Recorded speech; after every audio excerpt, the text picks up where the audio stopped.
Pode começar, tá bom?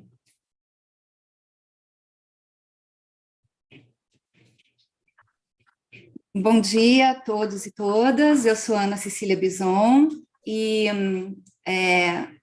quero dizer a todos que nós estamos muito felizes em realizar o primeiro Seminário Internacional Indisciplar, que conta com o apoio dos programas de pós-graduação em Linguística Aplicada do Instituto de Estudos da Linguagem, da Unicamp, especialmente por meio do Programa de Internacionalização da CAPES, Print CAPES, e dos programas de pós-graduação em Estudos Linguísticos da Universidade Federal de Minas Gerais e da Universidade Federal Paulista, a Unifesp.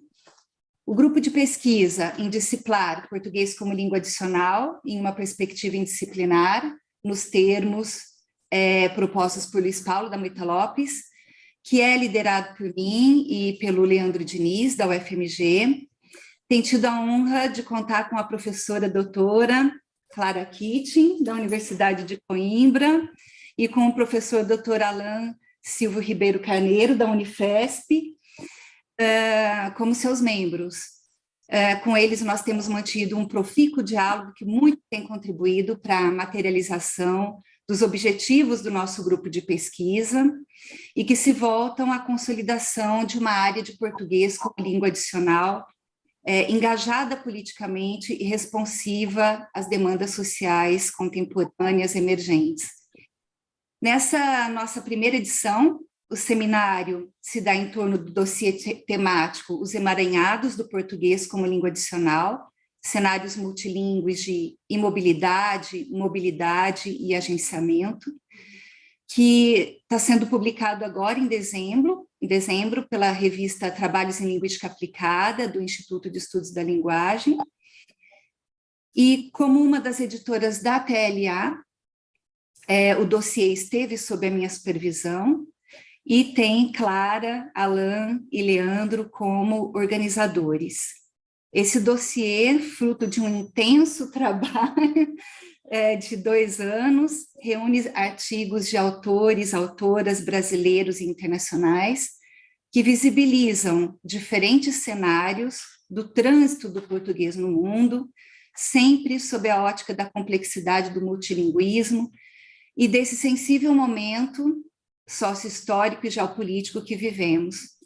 Eu gostaria de destacar que Emaranhados do Português é o primeiro dossiê da TLA que disponibiliza os artigos em pré-print, que é um ganho, a nosso ver, para a circulação, democratização das produções acadêmicas, e um ganho também, achamos, temos certeza, para o nosso evento, já que todos os inscritos e inscritas puderam acessar esses artigos para leitura prévia.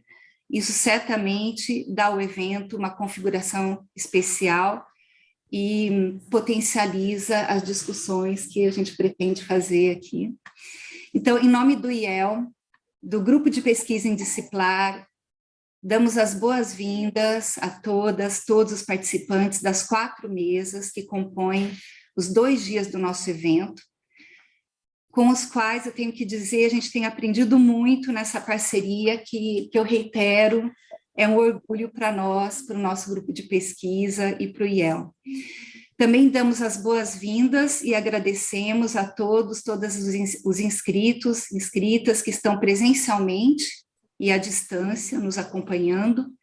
Desejamos que este seja um momento de interessante diálogo e de troca de experiências. Quero muito ainda agradecer ao apoio do professor Marcelo Busato, coordenador do nosso PRINT, CAPES, do Departamento de Linguística Aplicada, para a realização desse evento. Também agradecer a parceria da Clara, do Leandro, do Alain, e dizer da alegria, Clara, que é poder receber você na Unicamp por meio do nosso programa de internacionalização.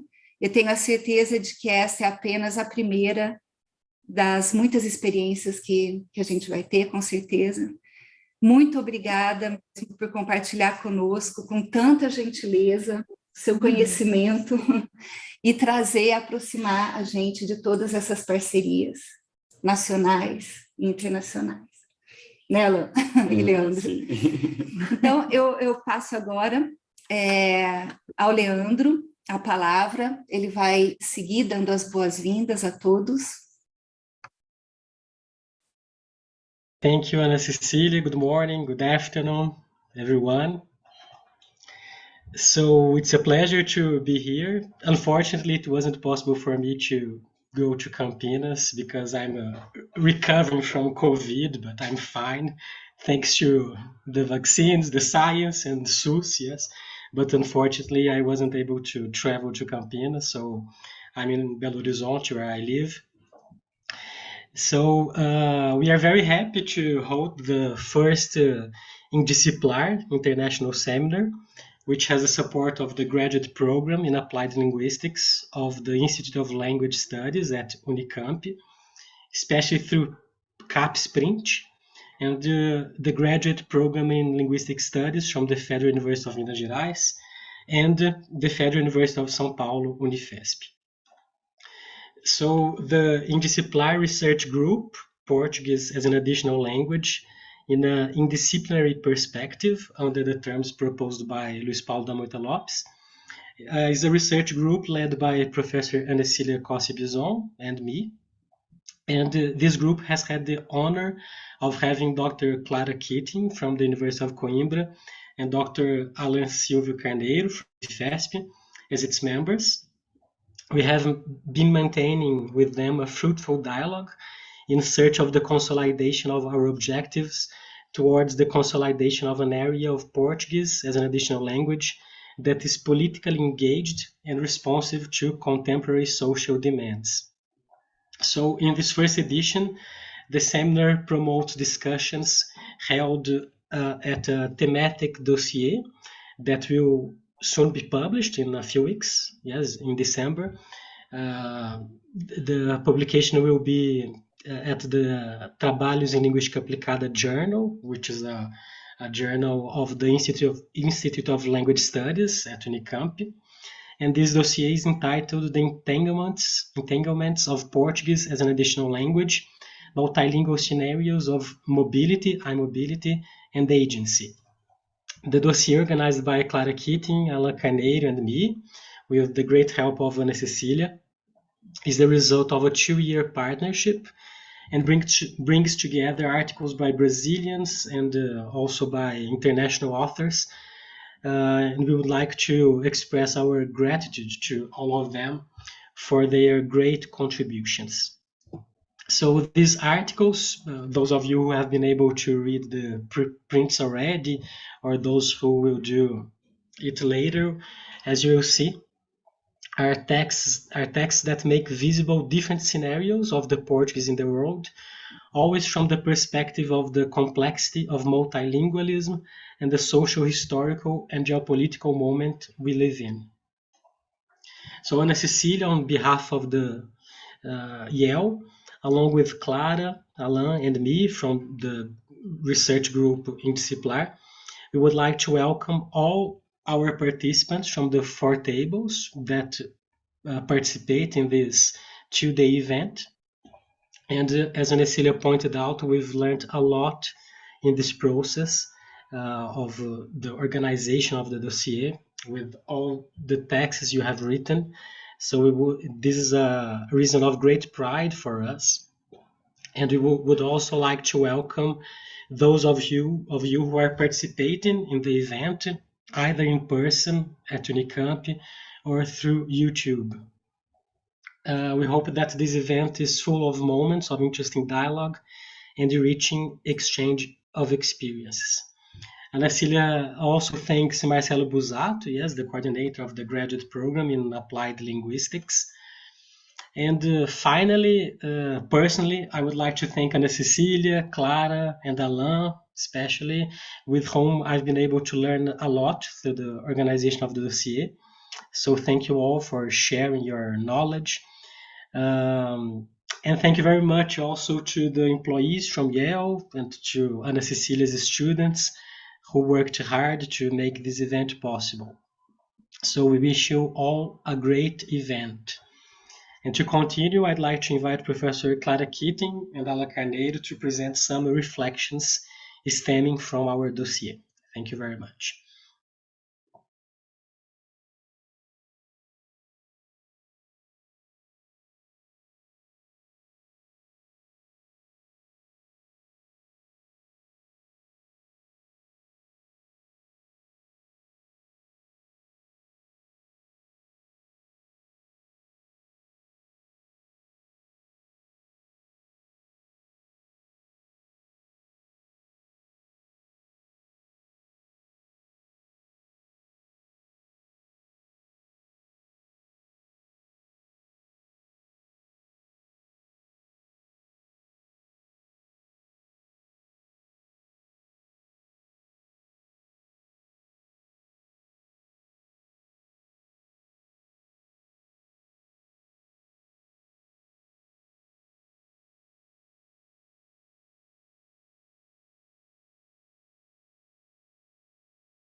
Okay, so sorry about all these technological problems. I mean, this is me presenting in Zoom. It's always complicated, but thank you, Ana Cecilia and Leandro, for such a wonderful and generous invitation.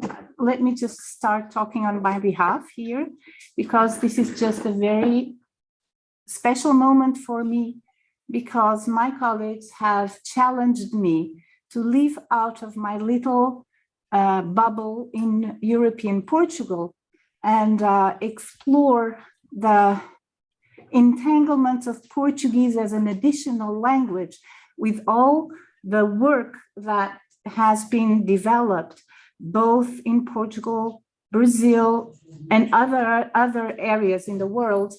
And this has been an extremely enrichful and very empowering experience. So I really need to thank Ana Cecilia, Alain, and Leandro for challenging me to start doing things with them. So this is my first. My first words in this event. Okay, so let me just start what we're going to do here in this presentation. The times we live in, such as the recent COVID-19 pandemic, climate change, political and economic radicalization movements, and their impact on institutions, the constant deterioration, erosion of human rights, crisis movements and migrations, all of them are complex knots that challenge and pose the radical possibility of dismantling definitions of human and non-human existence. They call us to reposition ourselves in a logic of hope, care, and affection as we face on a daily basis the subtle yet violent pressures of natural, technical, and political order. God.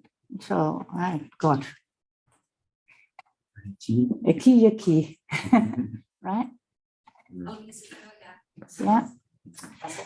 The volume presented here aims at repositioning research perspectives and identities, as well as construct and develop critical reflexivity, also in applied linguistics, more specifically in the field of study of Portuguese as an additional language.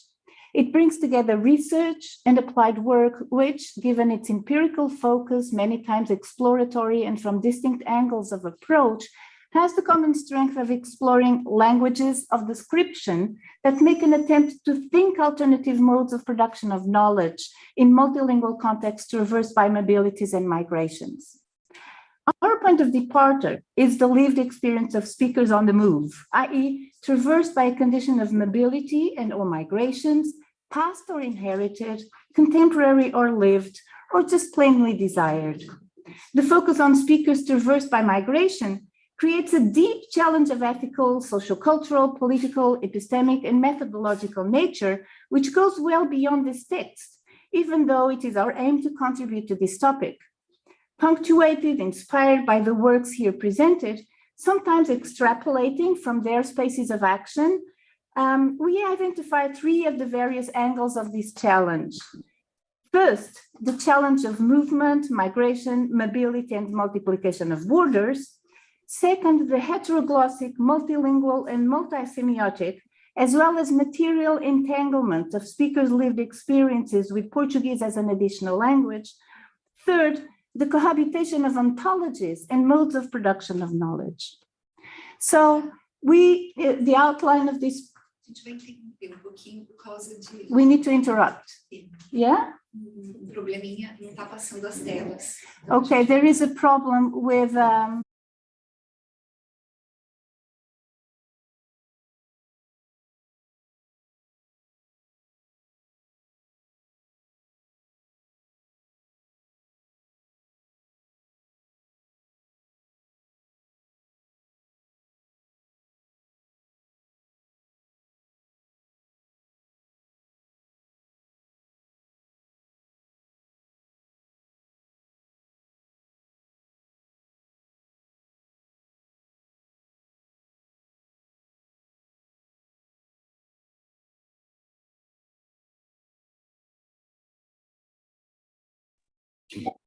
Vídeo também.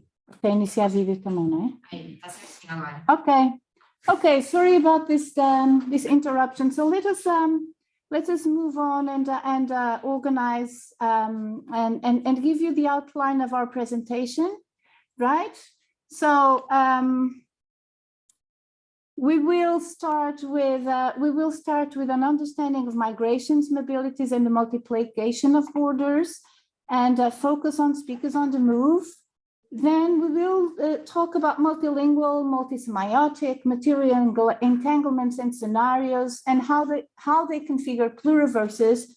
And then Alain will follow and talk about materialities and the borders and the political economies involved, as well as the dynamics of borders. I mean, the action, the interaction, the ways in which it relates to pluriverses.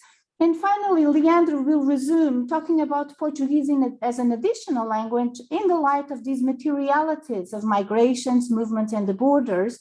And then we will finish, we will conclude the presentation with the structure of the dossier, okay? So let us just talk a bit about migrations, mobilities, and movements, nothing that we do not know already of anthropological and sociological inspiration, but also from cultural geography, a theoretical orientation that is founded on principles of mobility, of movement of people and good, as well as the forced migrations in our actual times in various parts of the globe, forces us to overcome dominant rationalities, which are founded on stability, and the mobility, the angle of movement of people, goods, and resources allows us to look at actions at multiple scales, and assuming the complexity of elements that cohabit in very hybrid places of survival, which are forged in the encounter, the encontrão, the big encounter of discovery at difference. So to follow the patterns, the trajectories, the circulations, the motions, also allows us to recognize those patterns of connection, those knots of affinities and solidarity between speakers, individual or social, given the survival necessities and citizenship problems, as well as those dense patterns of disconnection, of repeated invisibility, of repeated absence of listening. So it is, it is not only, we cannot really think about movement only as from an angle which is merely celebratory, but also what counts as space and territory with all the frictions and the tensions, local, regional, national, transnational, global, among many other scales, be them material or symbolic. And Tsing's idea of Anna Tsing's idea that cultures are co-produced in friction is particularly useful to think lived experience of speakers in migrant contexts. In the dynamics between movement and the friction of the encounter with difference, those malfunctions, unequal, unstable, and creative qualities of interconnection emerge unexpectedly and in improvisation. So difficulties, constraints, disquiets, they emerge and create frictions in apparently well-oiled mechanisms of progress, development of the system. In the metaphor of the author, it is as if a fly in an elephant's trunk. In fact, she says, motion does not proceed this way. How we run depends on what shoes we have to run in. Insufficient funds, late buses, security searches, and informal lines of segregation hold up our travel. Railroad tracks expedite it, but guide its routes. Some of the time we don't want to go at all, and we leave town only when they've bombed our homes. It is these kinds of friction that inflect motion, offering it different meanings. Coercion and frustration join freedom as motion is socially informed.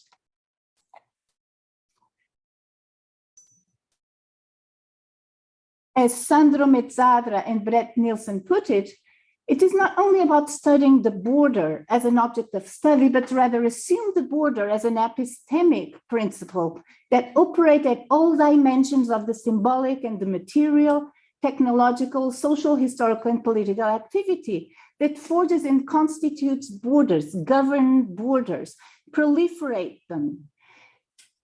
Using border as a method allows us to grasp the dynamics of power ideologies, citizenship, and agency that act in the proliferation of economic work and differential barriers, obstacles of political, legal subjectivities that govern the contemporary world in deep transformation and turbulence. From this angle, it then becomes very difficult to think lived experience of migrant speakers without looking at the trajectories of human and non-human elements, material and immaterial, that configure the political economy of the places where we find these speakers as participants, collaborators, or constructors of knowledge in our studies. So there is the narrative experiences in this volume, they are, because of the fact that they're highly complex and entangled, they are multilingual, multi-semiotic, and material, they all bring together the search for languages of description, as well as we have managed to follow how they become material by iterative stabilization, destabilization processes, ontologically inseparable from the particular phenomena. So looking at each one of these work has allowed us to explore and identify the agential cuts, because the unique performativity of each one of the works allows us to look at how they become resources as if they were Portuguese. So becoming Portuguese becomes, it is as an additional language, emerges throughout the work of doing knowledge named Portuguese. And this kind of understanding allows us to challenge logocentric understandings, hence colonial and racial linguistic ideologies, side by side with other possible ontologies, cosmologies, and visions. So we explore an ecology of knowledges and pluriverses based upon the idea of the epistemological diversity of the world, the recognition of the existence of a plurality of knowledges beyond scientific knowledge. As Santos would say, it implies renouncing any general epistemology. Throughout the world, not only are there very diverse forms of knowledge of matter, society, life, and spirit, but also many and very diverse concepts of what counts as knowledge and the criteria that may be used to validate it. And this is more or less what we have been following throughout the special issue. And now Alain goes back to political economies. So thank you, Clara. So we took this reflections that Clara made here as our departure point to think how the complexity of this multilingual scenarios of migration are structured and organized. So when we started thinking about this introduction, a very important point that has been important in the field of sociolinguistics and applied linguistics for a while was the issue of political economy and the political economy of languages. So we took this idea of the border as an important issue because it helps us to interrogate the constructs underpinning our analytical frameworks constructed in modernity, built on its classic binarisms as subject and object, mind and body, culture and nature, all these binarisms that structure our ways, our contemporary ways of thinking, become very cloudy when we are analyzing contexts of mobility and migration. So, and then also, despite of these, we have to look at the histories of colonialism, racialization, subalternization, and how they play a role in the ways that our actual realities are arranged. So we are concerned with the arrangements of reality that are influenced by these trajectories of colonialism, racialization, and subalternization. And at the same time, how in mobility contexts, these are all very dynamic and in constant change. So when Clara says about becoming Portuguese, understanding how Portuguese as an additional language is in a constant becoming, we are trying to grasp this complexity of all the resources that are at play in specific scenarios of interaction. So, and how this complexity are constitutive of specific pluriversal worlds. And then when we look at all the papers of this special issue, we could see in the spaces in between possibilities of other arrangements and different axiological, ontological, and epistemological arrangements. So then, because of this discussion, we thought that the traditional way of thinking about political economy and political economies of language that has a special focus on the idea of hierarchy would be better understood if we think about heterarchies. The idea of heterarchical thinking is an attempt to conceptualize social structures with a new language that breaks with the liberal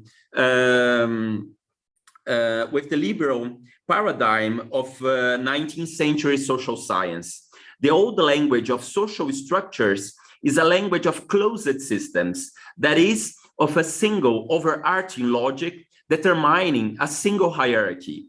The notion of logics here is redefined to refer to the heterogeneous entanglement of multiple agents' strategies. The idea is that there is neither autonomous logics nor a single logic, but multiple heterogeneous, entangled, and complex processes within a single historical materiality. So because of this, we got at the conclusion that to understand the multiple ways in which flows of migration are established, migration trajectories are constituted, and how different resources are accessed, valued, and devalued, challenges approaches that takes as the departure point the nation state. So it's important to consider the complexity of how the political economies of mobility are structured and lived, considering different socioeconomic, political, and historical conditions, and how the political economy of language, the ways in which language and multi-semiotic resources are represented and experienced, changes across different times and spaces. So because of that, we thought that the kind of tools that we have in the traditional sociolinguistics, as the ones that are based on a perspective that is connected with variational perspectives on difference, or that as we have in Brazil and Portugal, or even like the discussions that have been hegemonic in the field of Portuguese language studies around the pluricentric languages, are not enough for us to understand the refracted and diffracted experiences of living and mobilizing different communicative and social resources in the making of a life.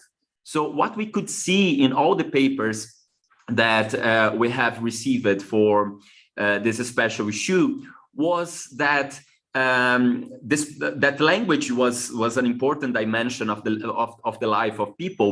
But in this migration context, there are so many dimensions that are in connection with the languaging strategies that makes it more complex to be understood. So the authors are still exploring all this complexity. So we had a big challenge when we were trying to understand how to interpret the dynamics of mobility and migrations. That actually, when we look closely at it, probably I would say that is the biggest challenge that we have in social sciences and human sciences, to understand and conceptualize new ways this mobility paradigm. So we had read a lot of geographers when we are preparing our introduction, and it was very important to see that they are also struggling with thinking about these issues. So when we look closely to this, for example, to the flows of mobility that have appeared in the different papers, like the ones between Brazil and United Kingdom, Timor-Leste, Portugal, United Kingdom, African countries and Portugal, Brazil, Paraguay, Argentina, and how the subjects are circulating and crossing these different places, we could see that there is a flow of resources that changes are constantly changing their values. And also sometimes some resources that lose their values or are not valued in some contexts, like, for example, the ones that in the text of Mike Yolana, we are going to see, the one of Afro-Brazilian Portuguese, can become a very important resource, for example, in the practices of capoeira in another country.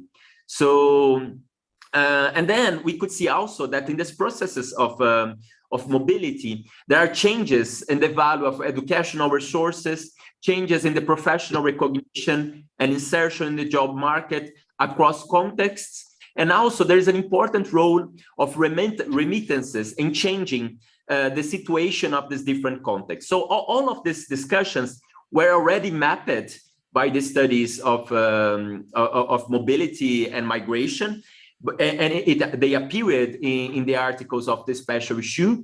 But what we felt is that we needed to try to conceptualize this in a different way. And this is why we are thinking about this idea of border dynamics and how action, interaction, and pluriverses are constituted in these social spaces. So the immanent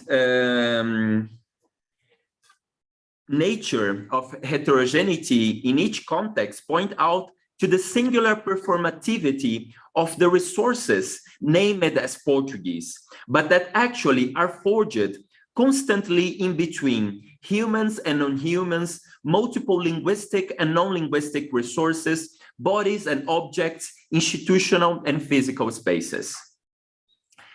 So because of this, we took as an important basis for our reflections the discussions of Skolon that have been reflecting for a while about how languaging is materially placed in the world. So as we all know, in the field of sociolinguistics and applied linguistics, Skolon studies had a huge impact in our area, but it was difficult to think about the way they were thinking, because they expanded in a so broad way our issues for reflections, and are still incorporating these debates in our area. When we are thinking about, for example, about the issue of semiotic repertoires, and we are just starting to discuss in a deeper way, semiotic process. So we're still in this moment of thinking about these issues. But a problem that we identify in the area is that our theorizations that were based in a representational view of language offers a problem to think about semiotic repertoire. So what we are trying also to do is advance in a new way of theorizing how our reality is constituted. So this is why we went to the debates about new materialism. And as you know, there are a lot of new materialisms going on, different kinds of theorization. So for our discussion here, it was very important, the work of Karen Barrett and also other feminists as Donna Haraway. But for example, Catherine Malabou has been doing a very interesting discussion about epigenetics that departs from a material conception of who we are as humans, and from these expands the debates about materialistic views. So, but then the idea of action from Scollon and Scollon was very important for us, because nexus analysis is the mapping of semiotic cycles of people, discourses, places, and mediational means involved in the social actions we are studying.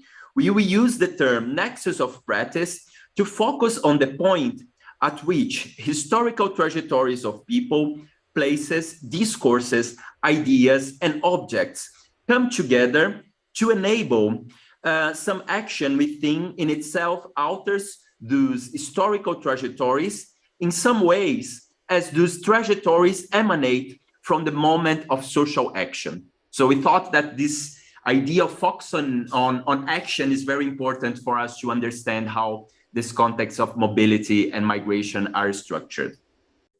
And besides of this, from Karen Barrett, we brought the idea of interaction. So Karen Barrett makes a very important point in questioning the idea of interaction, because the idea of interaction presupposes that some entities exist before the action actually happens.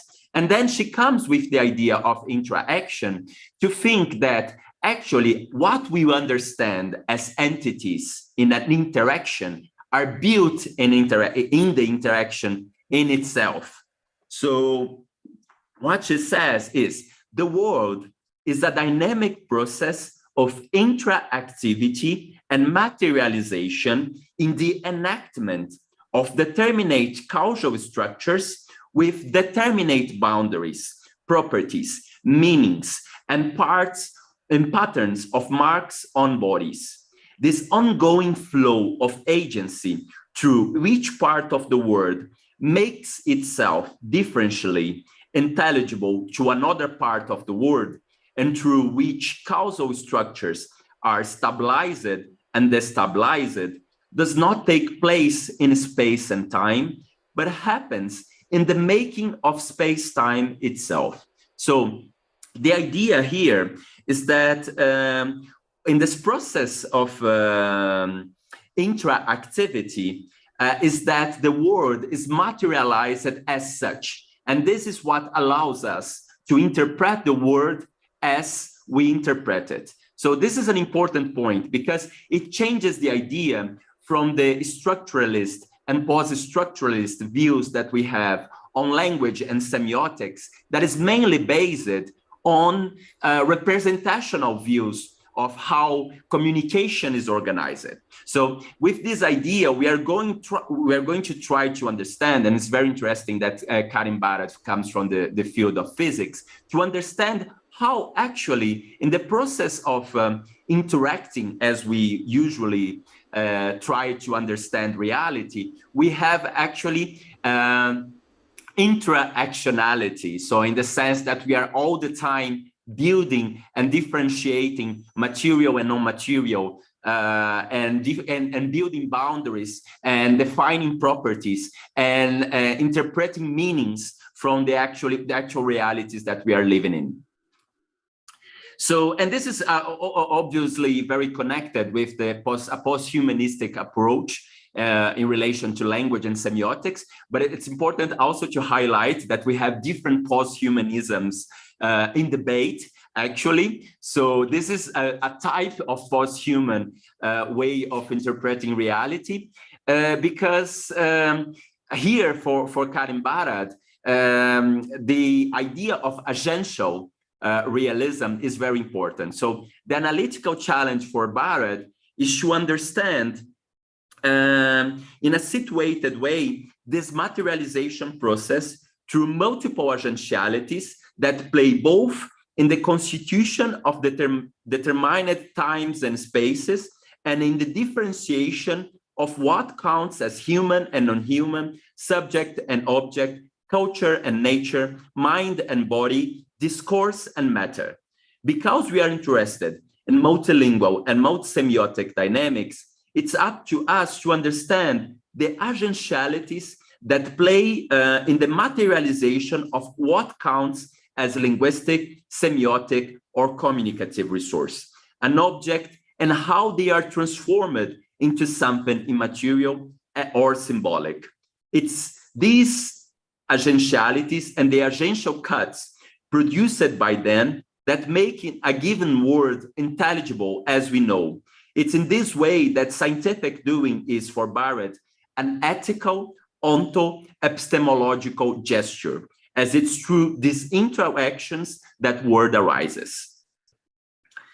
So we are looking at resources and repertoires as immanent. So a social material, agential, and abyssal reflection allows us to open space for other ways of characterizing teaching and learning, repositioning debates around the formal, non-formal, and informal, opening ourselves to the complex dynamics of acquisition process and socialization and multiple registers and beyond, and mainly to rethink resources and repertoires as immanent dynamics of action and agency. So, considering the kind of synthesis that we're trying to get at with these discussions, so we have here at one side materialities and at the other side sound and epistemology. So from the side of materialities, we are thinking about disrupting and decentering anthropocentric approaches to human language and thinking about it as distributed across human and non-human actors, polycentric and multi-sided. We are thinking about resemiotization away from the human meaning-making gaze and identifying the micro-political tensions at play in actions, activities, and taking a performative, pragmatic, aiming at horizontal understandings of difference.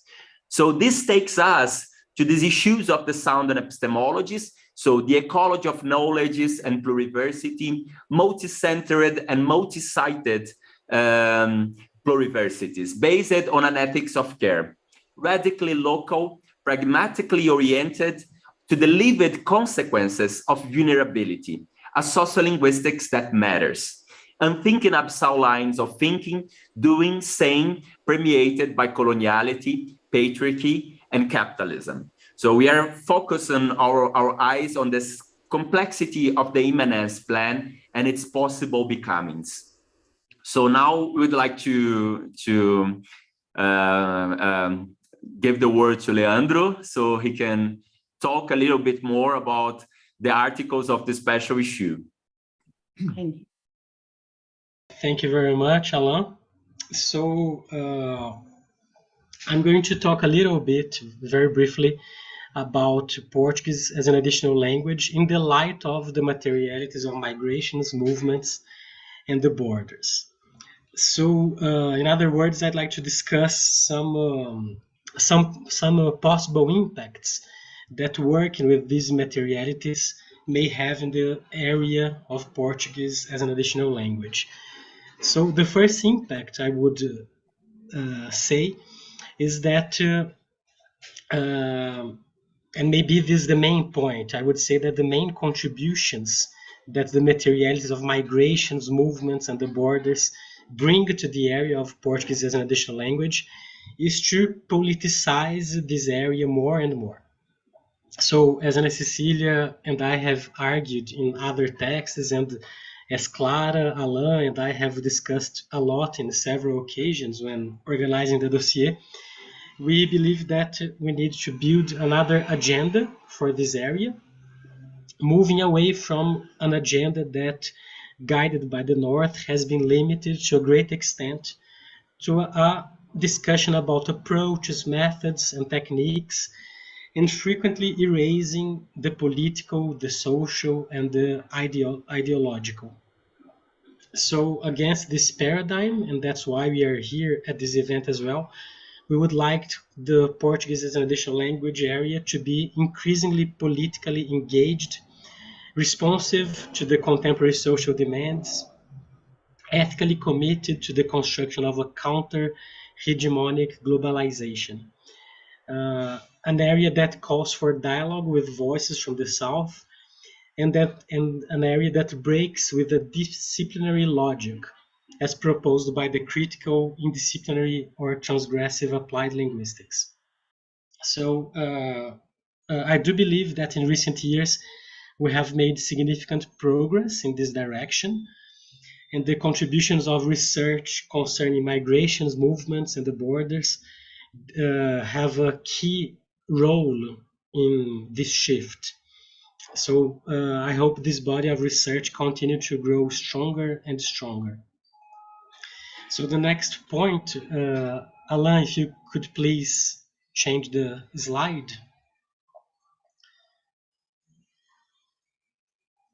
Thank you. So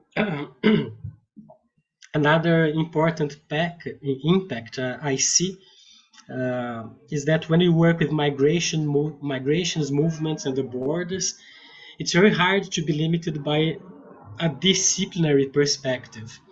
On the contrary, we need to establish a dialogue with different fields, and almost anyone who does research or develops outreach actions concerning migration realizes that easily.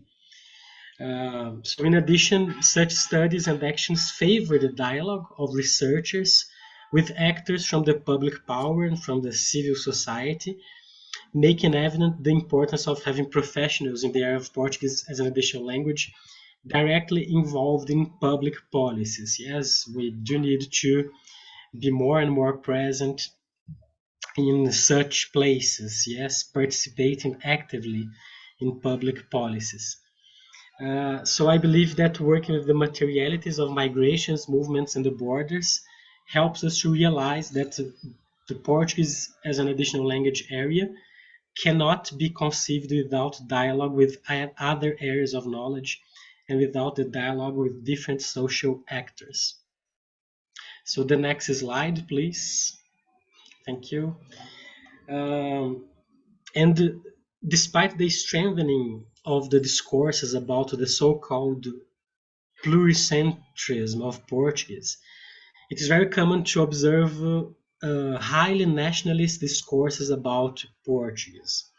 So, for instance, to give an example, the nationalism is at the base of proficiency requirements in Portuguese for naturalization purposes, which may be observed in Portugal and in Brazil. Yes.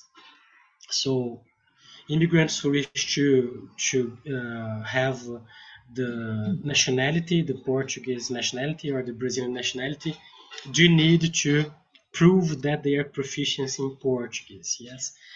And this nationalism may also be observed when Brazil obliges candidates for the undergraduate student agreement program, yes, PEC-G, to prove proficiency in Portuguese, even if they come from a country where Portuguese is an official language, and that comprehends the African countries where Portuguese is an official language, and also East Timor. So even if students who wish to participate in this program, PEC-G, come from one of these countries, and almost always they have studied in a system which functions only in Portuguese, or a scholar system where Portuguese has a central role, yes, but despite that, Brazil requires these candidates to prove proficiency in Portuguese, yes, through CELPE-BRAS. So along with the other colleagues, we've been struggling to change that, but with no success so far. I believe that this is also an important piece of evidence of the nationalism that we can frequently observe. Frequently, we can also see formulations like Portuguese is an economic asset in the current century. Portuguese is a language that has won the globalization. Portuguese is spoken on 4 continents by more than 200 million people. It's the 5th most spoken language in the world. And it's interesting to notice how these numbers and positions can vary quite a lot, yes, depending on the perspective from which we speak. But my point here is that such formulations capitalize certain varieties of Portuguese and erases the communities and bodies which speak Portuguese among many other resources. So, in my view, working with materialities of migrations, movements, and the borders helps us to denationalize and to decapitalize our view on the resources we name as Portuguese. It helps us to make visible different people who do not have Portuguese as their mother tongue and who historically have received very little attention in the Portuguese as an additional language area. So migrants and their descendants, yes, who have been present in Brazil, for instance, for many decades. It's not a recent movement, even though the movements now have other traces, yes, but Brazil is constitutively a country where migration plays a key role in the structure of the society, yes.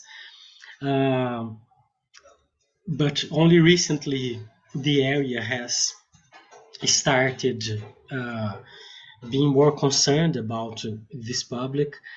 People who live in the borders, yes, deaf people who speak the Brazilian Sign Language or other sign languages in Brazil, and indigenous peoples as well.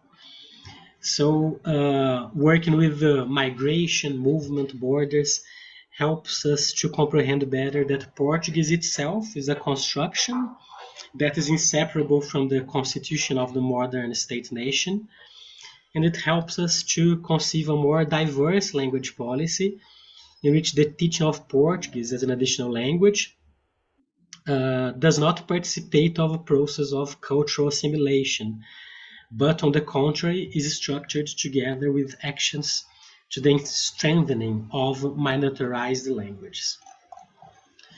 The next slide, please. I'd like to present you briefly the structure of our special issue, and you, as Anacília mentioned in the opening of this event, you can already read all the articles in preprint, and you have the opportunity to listen to the authors who have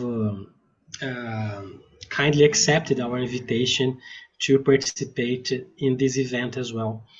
So in addition to this first presentation by Clara, Alain, and me, we have, and which opens the dossier, yes, entitled The Entanglements of Portuguese as an Additional Language, Multilingual Scenarios of Mobility, and Agency. So we also have the article Portuguese ao pé do berimbau, on Capoeira as an Additional Language by Mike Benham and Juliana Hanusova. We also have an article by Estevão Cabral and Marilyn Martin Jones entitled Mobilizing Linguistic and Semiotic Resources, Constructing Identities in Local Life Roads, Migrant Workers from Timor-Leste and Their Football Clubs. a fourth article called Eu Sei Escrever Bonito com Caneta, Literacy with Adult Immigrants in an Informal Project, an article written by Ana Signorello and Ana Raquel Matias.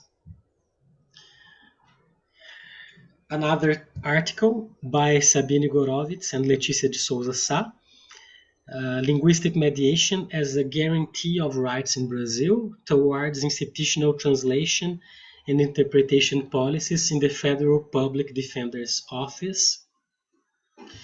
Another one by Bruna Frasato and Ana Cília Costa Bison, Tensions Among Portuguese in Meta-Commentaries from East Asian International Students in Brazil.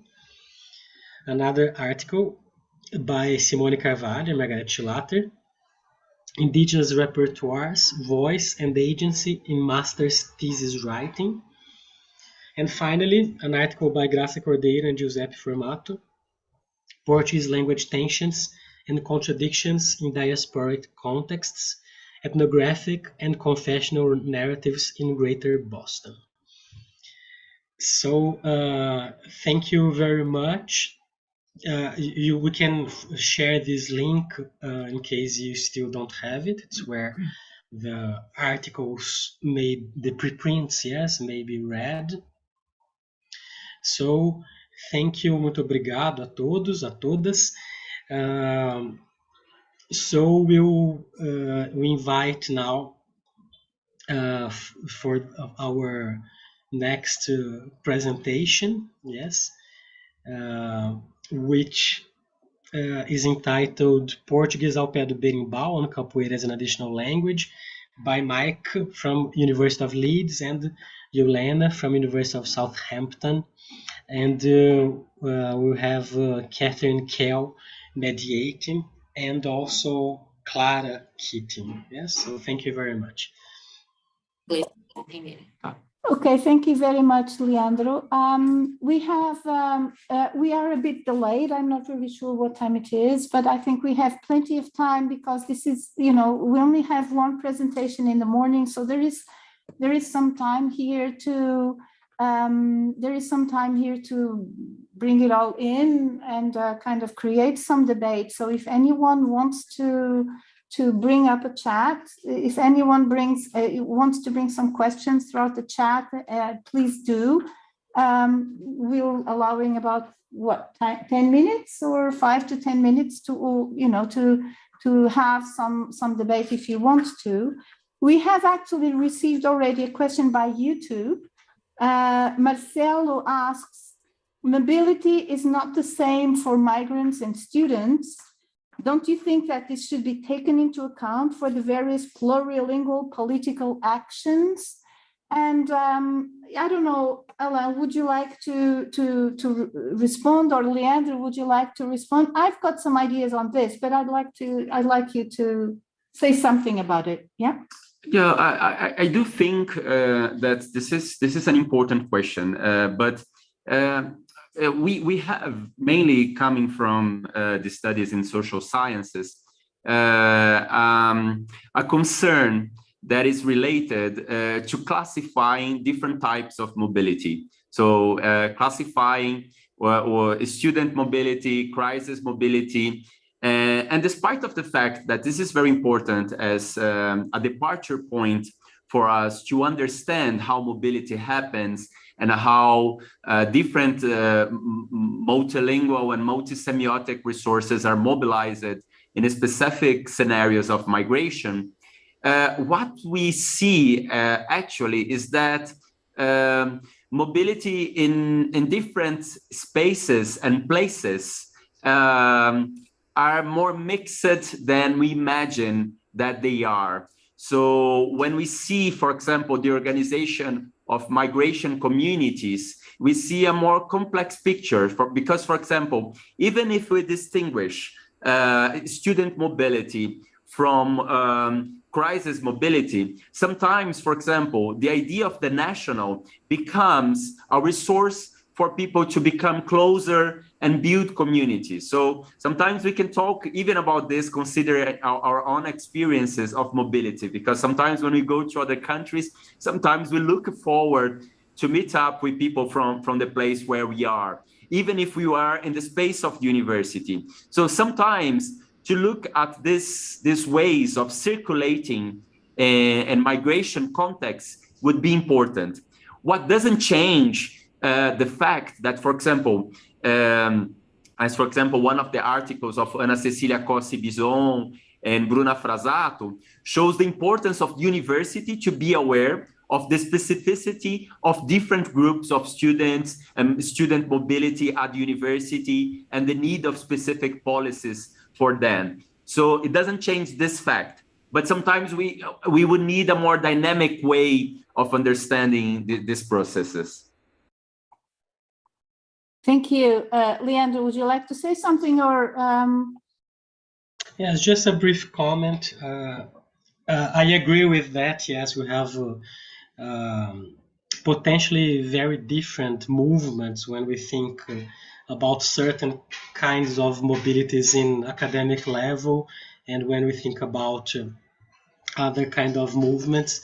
But I agree with Alain that it's always better not to pre-analyze these movements. Yes, so frequently students who are just seen as, for instance, just exchange students, but they experience mobilities very differently, yes, according to a series of factors that are at play. Yes, if the person comes from a country or for another, if he's white or not, if he's rich or poor, if it's a man or a woman, and so on and so forth. Yes, so there's a very interesting documentary which I saw a few years ago, but which focalized two students living in Florianopolis, and they both were studying at the same university,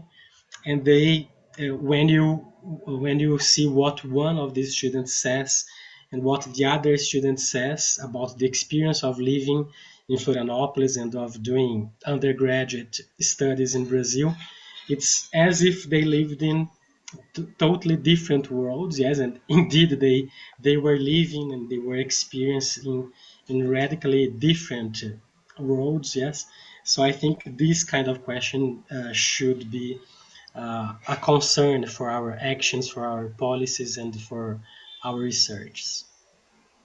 That's it. Okay, thank you. There is also, Mike Benham is also bringing an interesting contribution here, talking about the UK. In the UK, the state includes students in migration statistics. Mike, would you like to talk about this? Yes, this is something quite, I don't know if it's significant just for the UK, but the UK government includes international students in migration statistics. And these have blown up this year. So there's a kind of moral panic around migration. So one of the strategies the government might use to massage the immigration figures is by cutting or limiting access to students or saying you can't bring your families. So this student and the mobility issues, sometimes they cut across. You know, the mobility issues in the UK are definitely crossing with migration at the moment in not a great way. That's just a comment, really. Yeah, thank you, Mike. Yeah, I was going to say a bit more or less the same. You know, it is, you know, when we think about when we ask these questions, you know, that this should be taken into account for the various plurilingual political actions. We tend to have. I always have a hermeneutics of suspicion regarding to where does my question come from? From me as an actor, an institutional actor, from me as a speaker or a migrant as a migrant speaker, because the issue here is that the very concept and the very aspect of being named as migrant or being named as mobile student or a mobile speaker is actually placed and situated in a nexus of many cross discourses, cross discourses, which, as we have seen, and I think that Mike has brought a very interesting aspect there, are being appropriated by governmental agencies to create their own statistics and their own policies. So if we think about the radically local aspects of institutional action, or informal, non-formal, and formal entangled, it might bring us more aspects and more kaleidoscopic aspects to how we are being named, how speakers are being named, or how the spaces are being named for speakers. What are the conditions for speaking out, so to say? So this is just what I'd like to add here, which I think it's also a concern, I think, in the papers. So it is just a comment, of course. Not sure if anyone would like to say something else. No? Okay, so I'm thinking that maybe we can, take about 5 minutes for a break, or should we continue? Okay, they say that we should continue. Okay, so maybe we can. Thank you very much for listening out, and we might continue now and move on to the first papers. And here we are thinking about. We're thinking about an hour session. Apologies if we're 23 minutes late. That's not too much, I mean, yeah, well, but we will start now with the first session and with the first paper. And let me just introduce the authors of the paper. Jolana, you're there? Yes, you are. Yes, I am. Hello. Please be very welcome. Let me just write down a bio note on the two presenters, and then the discussant, Kathy Kell, she's also there.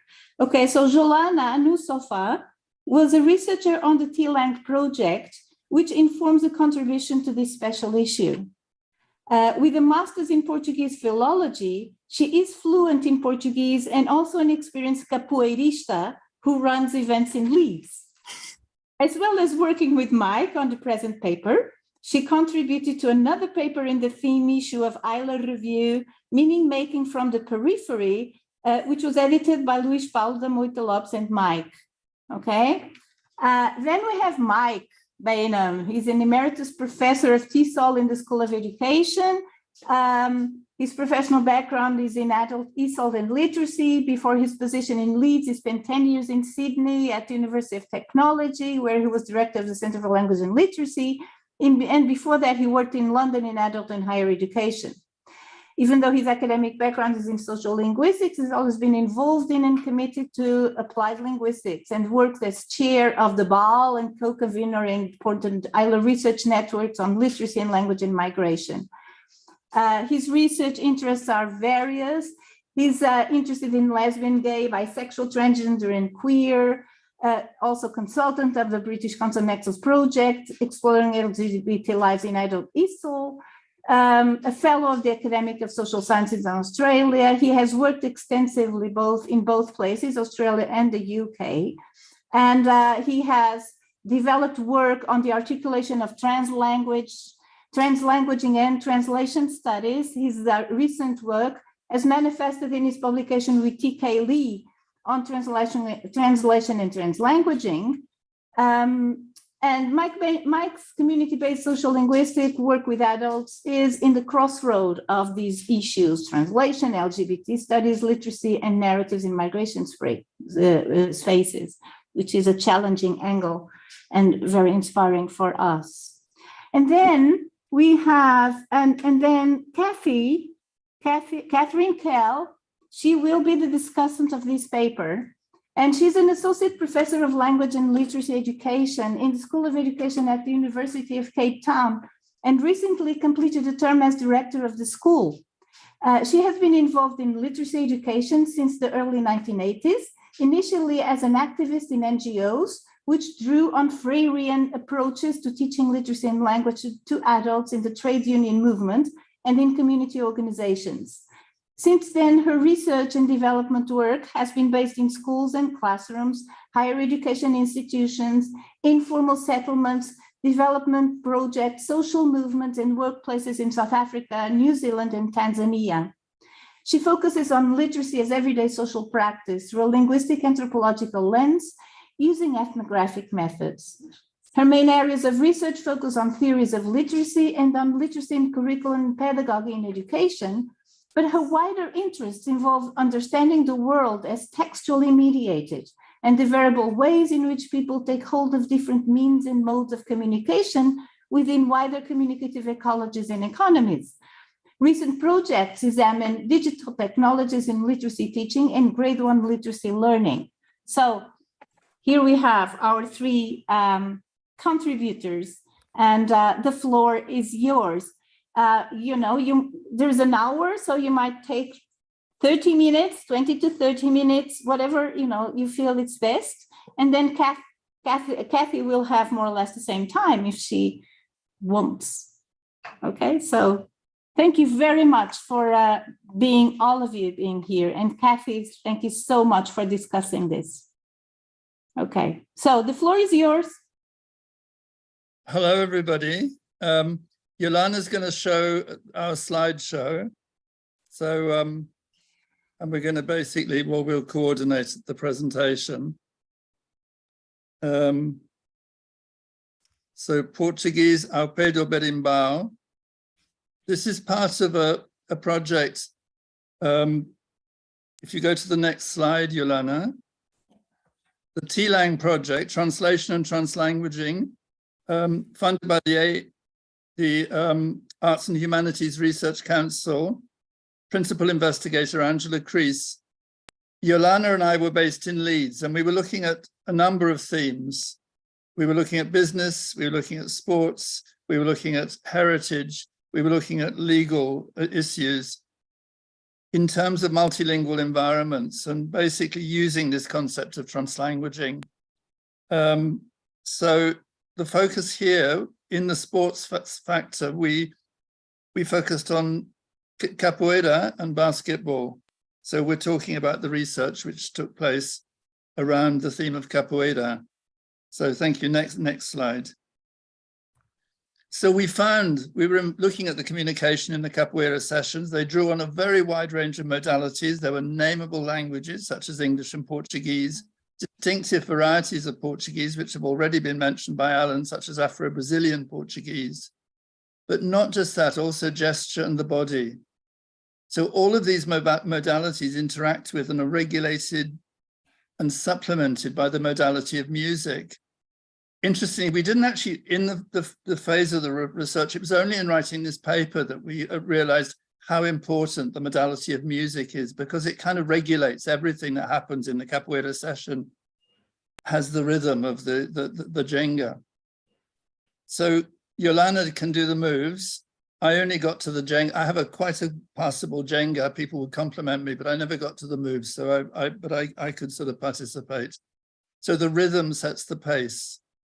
We drew on the constructs of translanguaging, but also the notion of semiotic repertoire to capture these interactions and also see the whole in terms of Deleuze and Guattari's agencement or assemblage. Next slide, please.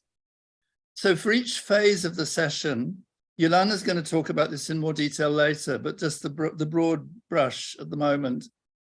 There was an expository phase where the contramestre Sandro, using both English explanation but Portuguese also, interacting with music, would take the group deep into cultural memory, embodied in apparently simple lyrics and stories, connecting them to the present, but also to the kind of values of capoeira. So it was a kind of acculturation into the capoeira scene, the capoeira space, the history.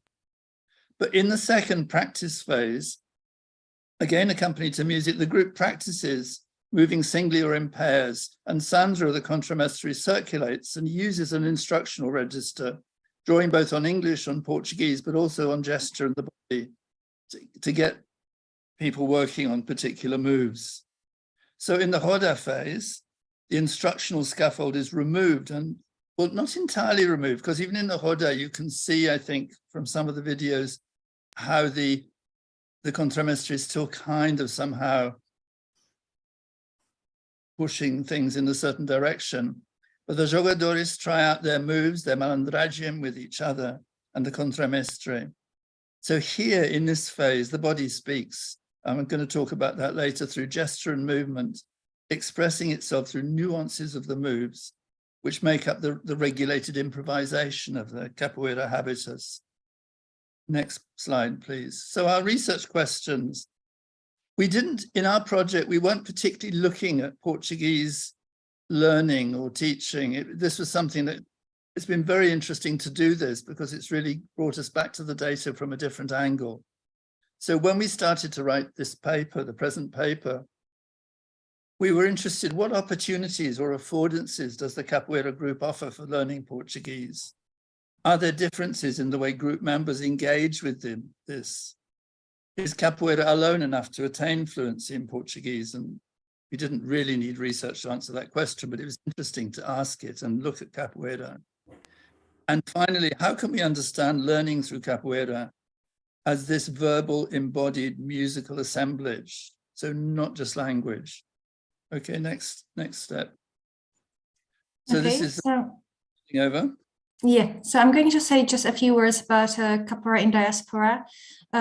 So Delmont and Stevens, they use the term diaspora rather than globalization to talk about Capoeira, because diaspora implies an idea of homeland, which they argue is present in Capoeira. So furthermore, there are often strong links to Capoeira schools based in Brazil, such as in the case of the school that we were looking at in Leeds.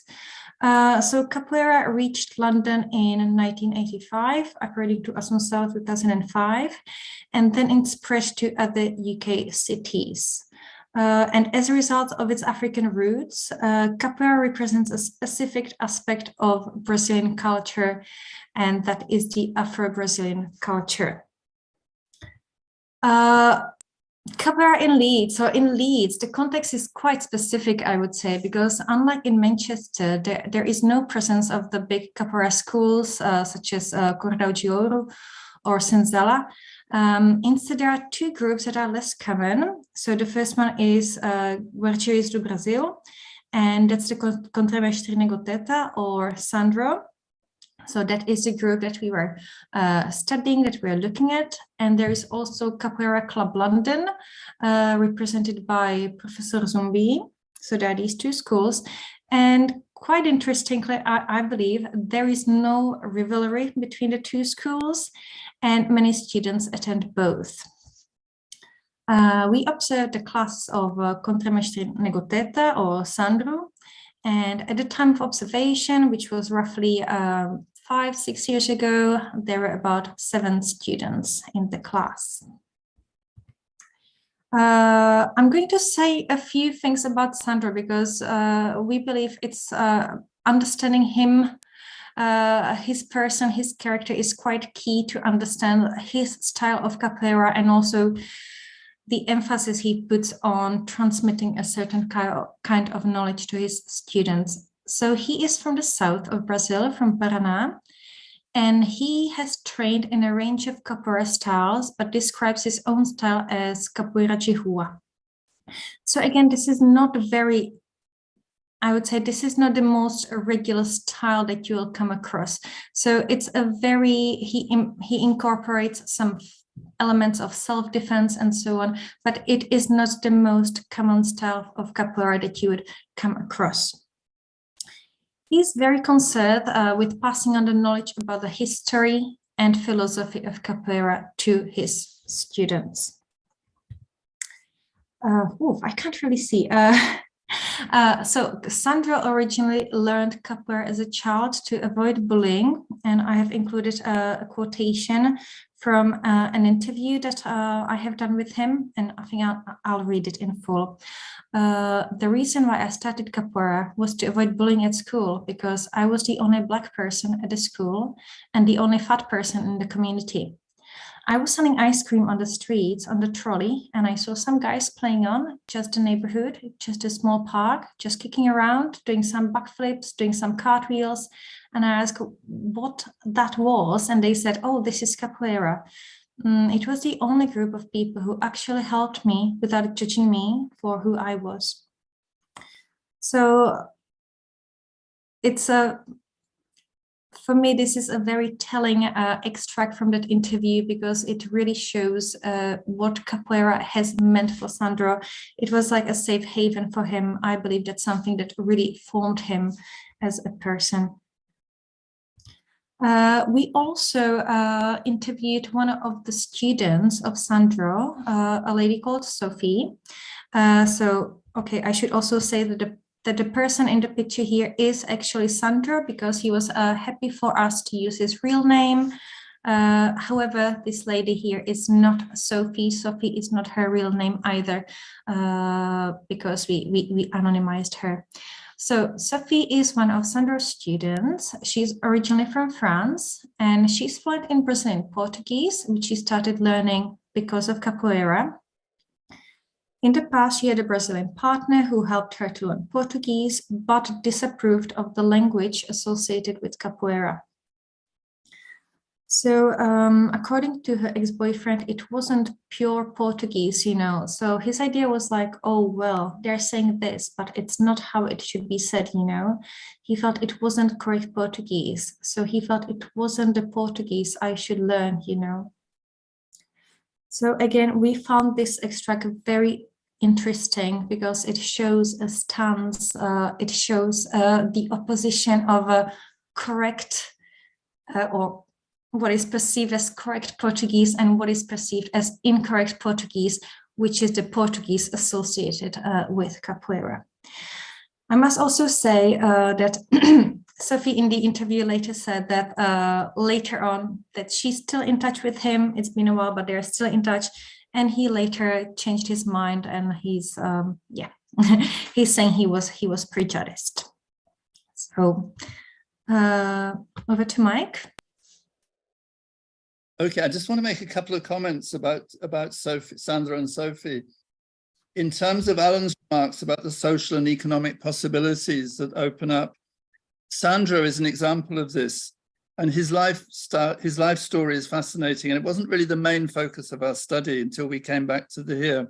But he really is somebody who, through the sort of the globalization of capoeira, has sort of, and there are not many people around the world like him who've been able to make a life for themselves around running and doing capoeira. The second is the comment of Sophie's boyfriend. I thought that resonated with the highly nationalistic discourses comment of Leandro. This is a characteristic, the language around the pure language. We don't want the marginal, the language. So I think there's echoes with things that Alan and Leandro have been saying. So just to carry on, I think you're doing this section, aren't you, Yolana? I can. Okay. This is, I mean, this is an example of a song which Sandro presented and introduced to the group, and he had some very interesting comments on it, which I think we're going to look at, and you could maybe play that and talk about it. So. Okay, so I really hope this is going to work. If you sing a song, you need to put a fundament on that song, a meaning, sending a message to people on the song. A lot of people in these days, they get challenged by a singer and they don't know what that means. I come to you and I sing a song to you. You don't even bother of what I'm singing. And I come to the heart and I kick your head. Oh, why did you kick me? I told you I would. Or how? I sang a song telling you I would. You didn't listen to me. You didn't pay attention on the song. You got beaten. Like one of the songs, just one of them. It says, Vale-me Deus, Senhor São Bento, buraco velho tem cobra dentro. These are kind of songs, like, Vale-me Deus, like kind of protect me God, and protect me, Saint Benedict. São Bento is a saint who protects you against the snake bite. So, snake bite, or it means someone is biting. Os arcabucistas gonna try to attack me. Buraco velho tem cobra dentro. The old hole on the floor may have a snake inside. When you sing this kind of song, maybe there's a really experienced guy in the roda playing with you.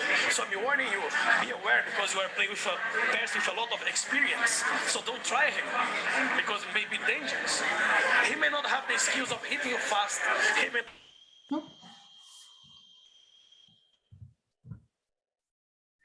So just before we continue, I think what we get from the way Sandra was talking about the song is like, it gives you a message, like the smart, it's quite a tough school. I think his capoeira is quite a tough school.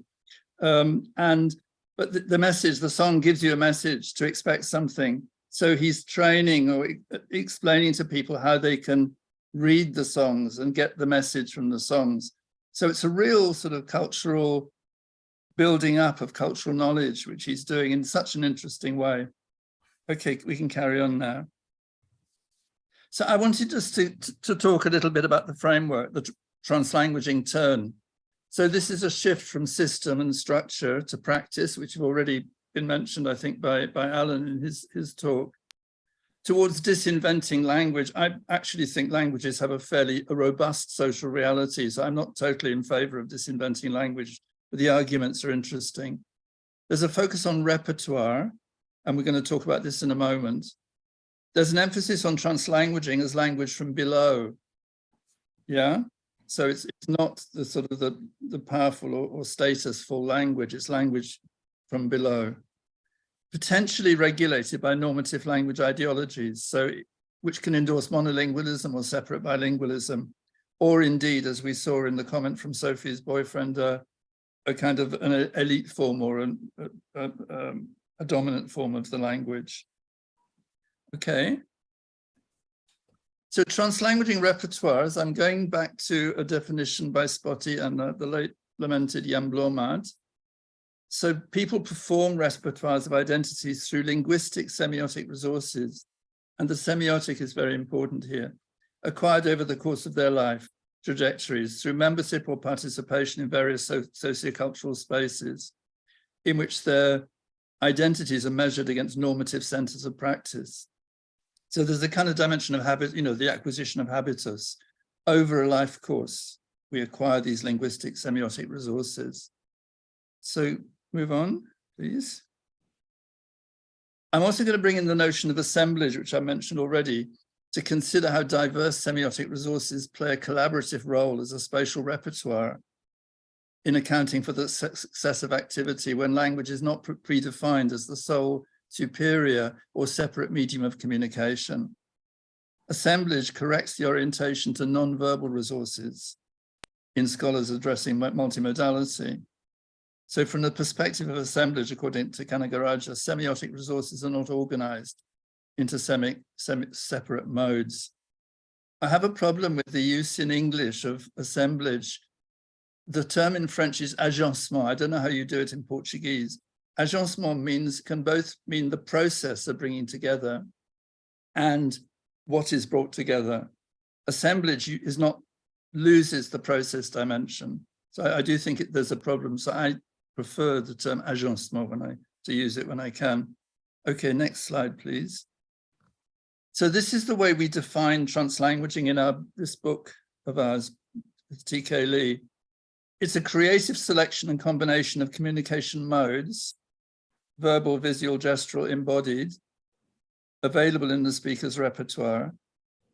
Translanguaging practices are locally occasioned, influenced and shaped by context, but also by the affordances of particular communication modes or combinations thereof. And Alan's given a very interesting account that you can't it's not having separate elements you bring together, that the relationship is created by the elements in the moment of their being brought together. It's much more organic and in time space, and I think that's a great point. Translanguaging practices, as we've said earlier, typically language from below, liable to be seen as infringing purist, monolingual, regulated bilingual language ideologies. And this can therefore be understood as speaking back explicitly or implicitly to these ideologies.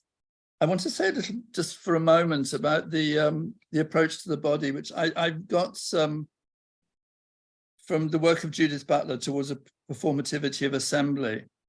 This was the way which helped me think about the language-body interface. I don't know if anybody here has been watching the World Cup. I can't imagine that you would be, but if you were, you would know that the German squad made a protest against the banning of LGBT symbolism by covering their mouths. So covering the mouth, that is, it's more than a gesture. I would say it's more than a gesture, just like taking the knee in the basketball world in America and elsewhere is more than a gesture. It's actually, you're sort of committing your body in some way. And then one of the players who was interviewed said, denying us an armband is the same thing as denying us a voice. So the wearing of an armband speaks. It has a symbolism, and it speaks. So this is what we mean when we talk about the interaction of language, the visual, the gestural, embodied. And there are some very interesting examples in the area of sport. Okay, that's a little bracket thing. Can we move on then, Yolana? So we developed the framework on translanguaging based on Jakobson's very well-known typology of translation. He talks about intralingual translation or rewording, which is like a question of register within a language. Interlingual, translation proper, as he called it, going across borders, across languages. Intersemiotic translation, which involves crossing semiotic boundaries. This was something he didn't particularly develop in his own work. So next slide. So basically, we transposed the Jakobson framework, interlingual, intralingual, intersemiotic, into translanguaging, but we also developed categories that are not envisaged by Jakobson, interdiscursive translanguaging, which I won't touch on today, but the language-body interface, which is important. And I would now want to add, we need to consider music as a modality which interacts with others in agencement assemblages. Okay, so where are we going now? Now this was the notion of enregistrement was brought in by one of our people who commented on the paper. And as soon as it was mentioned, I thought, yes, this has real possibility. So in capoeira, the Portuguese which is made available involves a register which is richly inflected with Afro-Brazilian language and culture. And it's not just the language, it's also songs, music, gesture. This is part of the package, though, the Portuguese language that might attract disapproval from mainstream ideology. For example, the comments quoted of Sophie's Brazilian ex. So if apprentice capoeiristas are learning a register, we can follow Aga and suggest that the process is one of enregistrement. However, the idea we have of register here is not a narrowly linguistic one, because it does involve this coordination of visual, verbal, musical, embodied, and other elements in an assemblage. And I find this is probably, if the next thing, obvious thing to do from this paper will be to think more about enregistrement in relationship to language learning, but I'll say something about that at the end. Okay. So capoeira, as we put it, as an additional language, is not just about language, but about acquiring a register organized as an assemblage comprised of its visual, verbal, and embodied musical elements. The process that the novice capoeirista embark on is a process of enregistrement. Okay. So Yolana. Yeah, okay, so I'm just going to give a quick overview of language, or probably I should say modalities that were used at different stages of capoeira classes. So as Mike mentioned, the classes followed a general pattern. There was expository phase, there was a practice phase, and then at the end there was usually a bit of a roda, which is more like a free practice. Okay, so upon arrival and during the breaks, there was always a lot of informal chatting. Yeah, the group is a very friendly one. Some of the people have known each other for many, many years. This chatting was mostly in English, but native speakers and those fluent in Portuguese used Portuguese. And there was also some English and Portuguese translanguaging present. In the expository phase, which is the phase when Sandro would mostly give a context, or he would teach us about the history of capoeira or Brazilian history, the explanations would be mostly in English. But when songs were discussed, those were in Portuguese, the songs in Afro-Brazilian Portuguese. And during this phase, Sandro often tests the student understanding and knowledge of some of the key Portuguese terms. So when we come across a song, he would test your knowledge of the vocabulary in the song. In the practice phase, so when the students actually started to practice, the simple instructions were mostly in Portuguese, such as troca, for change. But the more complex instructions were in English, and they were accompanied by gestures and embodied communication. In the Roda phase, the Roda is accompanied by songs which are sung in Afro-Brazilian Portuguese, and of course there is the actual game within the Roda, so we have the conversation of the capoeira buddies. Quite often, especially the workshops, but sometimes even the classes were followed by social events or a quick drink. We observed 2 workshops which were led by visiting mestres who were Brazilians based in other UK cities, and they were followed by drinks or socializing. And what we observed was that the visiting mestres prefer to communicate in Portuguese on these occasions, and Sandro was he was typically translating into English. So next, let's have a look at our research question number 2, which was how do different group members engage with these opportunities or affordances? And also at research question number 3, is capoeira alone enough to attain fluency in Portuguese? So beginner capoeiristas usually start learning Portuguese mostly by acquiring lexemes related to capoeira. So that is the names of the instruments, berimbau, pandeiro, names of the movements, ginga or au, or simple instructions like troca. And they are also expected to sing the chorus of the songs. Yeah, so the chorus quite often repeats what the lead singer sings.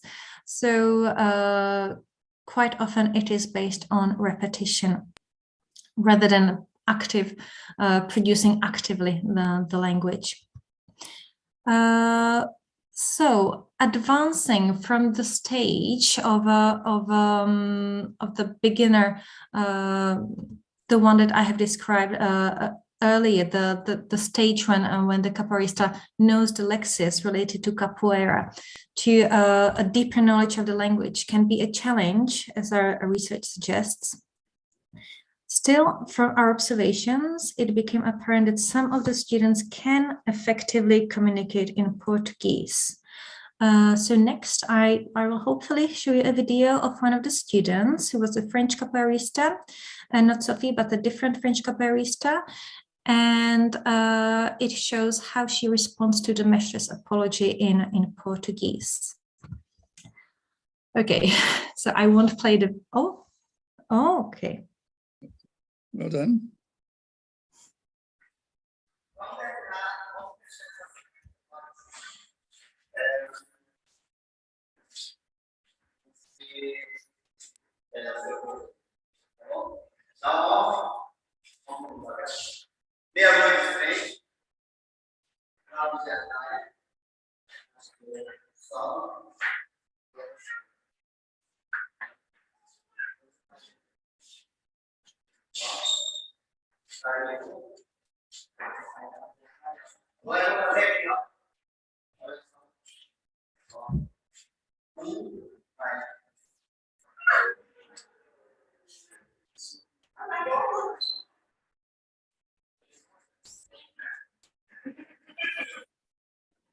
Okay, so we can see that the maestro has accidentally kicked her, and he apologized in Portuguese, also using gestures which were typical, let's say, non-capoeirista gestures, just typical everyday gestures, and she responds in Portuguese. She said, I think, tá bom.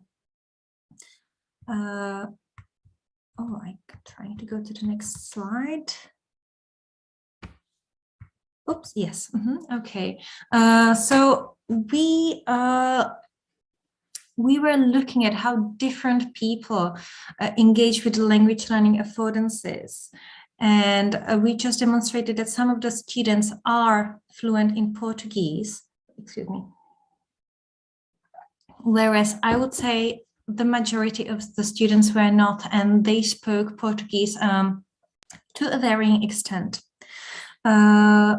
I would like to contrast Sophie with another student who was George. So Sophie is an example of somebody who is fluent in Portuguese. She's able to read it and she can watch films in Portuguese.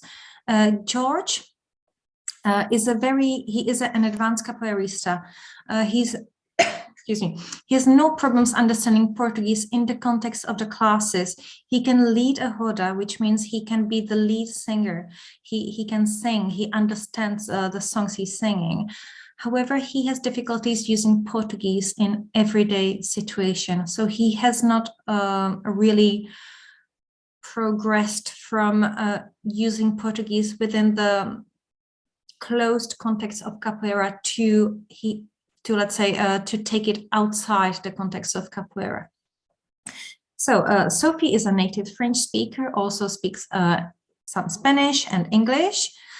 George is a native English speaker who speaks some German because that's his partner's mother tongue.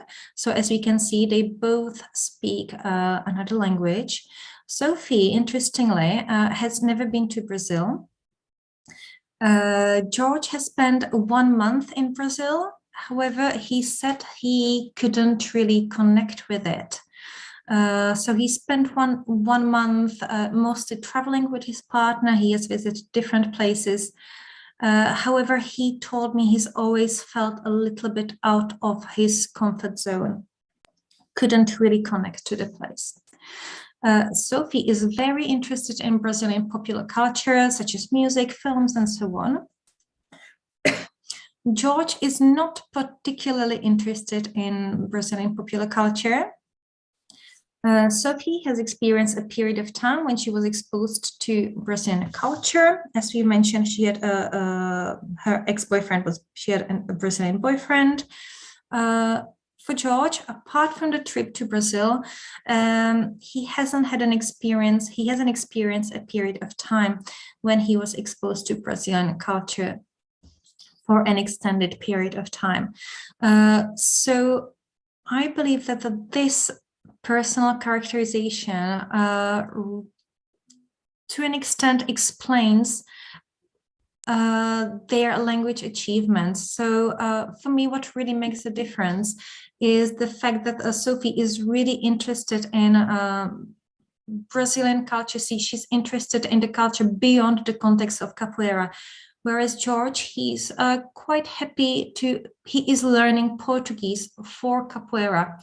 He thinks it would be nice to communicate with other Portuguese speakers, but really his main focus is Portuguese for capoeira. So is capoeira alone enough to attain fluency in Portuguese? As Mike mentioned, we already suggested the answer. So our findings also suggest that it is not. Capoeira can be the reason why people start learning the language, but it needs to be complemented by other forms of language learning. It can also expand the language and culture knowledge of those who already speak some Portuguese. And we have observed that advancing to a level of Portuguese when students can use the language actively can be a challenge, as we have demonstrated with the case study of George. So we would also like to discuss briefly an initiative by the Brazilian Ministry of Foreign Affairs, which is the proposer of of Portuguese for capoeiristas. The Brazilian Ministry of Foreign Affairs has developed study materials which can be used to bridge this gap and support the learning of Portuguese. And while we believe that this initiative is certainly highly relevant and valuable, its focus was different from the focus of our study.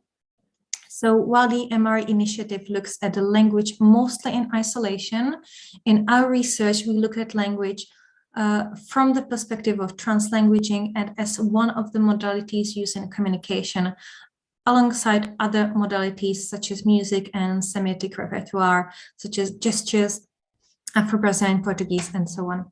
And we also connect translanguaging to the idea of enregistrement. Okay, over to Mike. So we started this study with a relatively simple question, which is how could capoeira in diaspora provide a context for Portuguese learning, in particular an Afro-Brazilian variety of Portuguese? But the idea of translanguaging led us to examine the complex interaction of language and embodied action and eventually music in capoeira practice. It began to be seen reductionist, simply to see capoeira as an occasion for Portuguese learning. And in fact, Sandro said this at one point, Yolana, if you'll recall. He was saying, oh, it's not really Portuguese because you're learning lots of aspects of things from African languages. It's actually much more diverse just than Portuguese. So for that reason, we began to see the capoeira practice, as we've said, as a semiotic register assembled from the variety of semiotic modes in play, including from different language varieties. And from that point, capoeira learning and language learning, as a part of it, is a form of enregistrement. Next slide. So I think we've mentioned this already. I think that capoeira is not sufficient for learning Portuguese of itself, but it can be a jumping off point towards fluency for some people, not for others. But we certainly see the potential for engagement with capoeira to deepen Portuguese learning more generally. So probably in language learning terms, a combination of exposure to Portuguese through capoeira with other ways of learning would be the most effective. I just wanted to finish. Basically, our research was actually linguistic ethnographic or sociolinguistic. We weren't actually asking ourselves, well, what are the implications for teaching and learning? So I think it poses a kind of very interesting question about what is, if sociolinguistic research finds something, how can this be transformed into pedagogical practice? So I would say the challenge for the semiotic repertoire is for teachers and learners to start thinking of language not just in terms of the language forms or even the functions or whatever. It's about the way language operates in context in a local way. I'm reminded, I was thinking about this back in the day, a long time, possibly before some people here were born. Speech act theory came along. And that wasn't even from linguistics, it was from philosophy, but it became tremendously influential in turning around language teaching. So I think now we have a challenge, which is how do we develop pedagogies? And I think Alan has already mentioned this, Alan and Leandro. How can we develop pedagogies that can answer to or resonate with the ways we're now thinking about language, and move language learning and language teaching on a step or two. So that's really, I think, the challenge. Thank you very much. Okay. So we can close our PowerPoint. Here we are. Yes.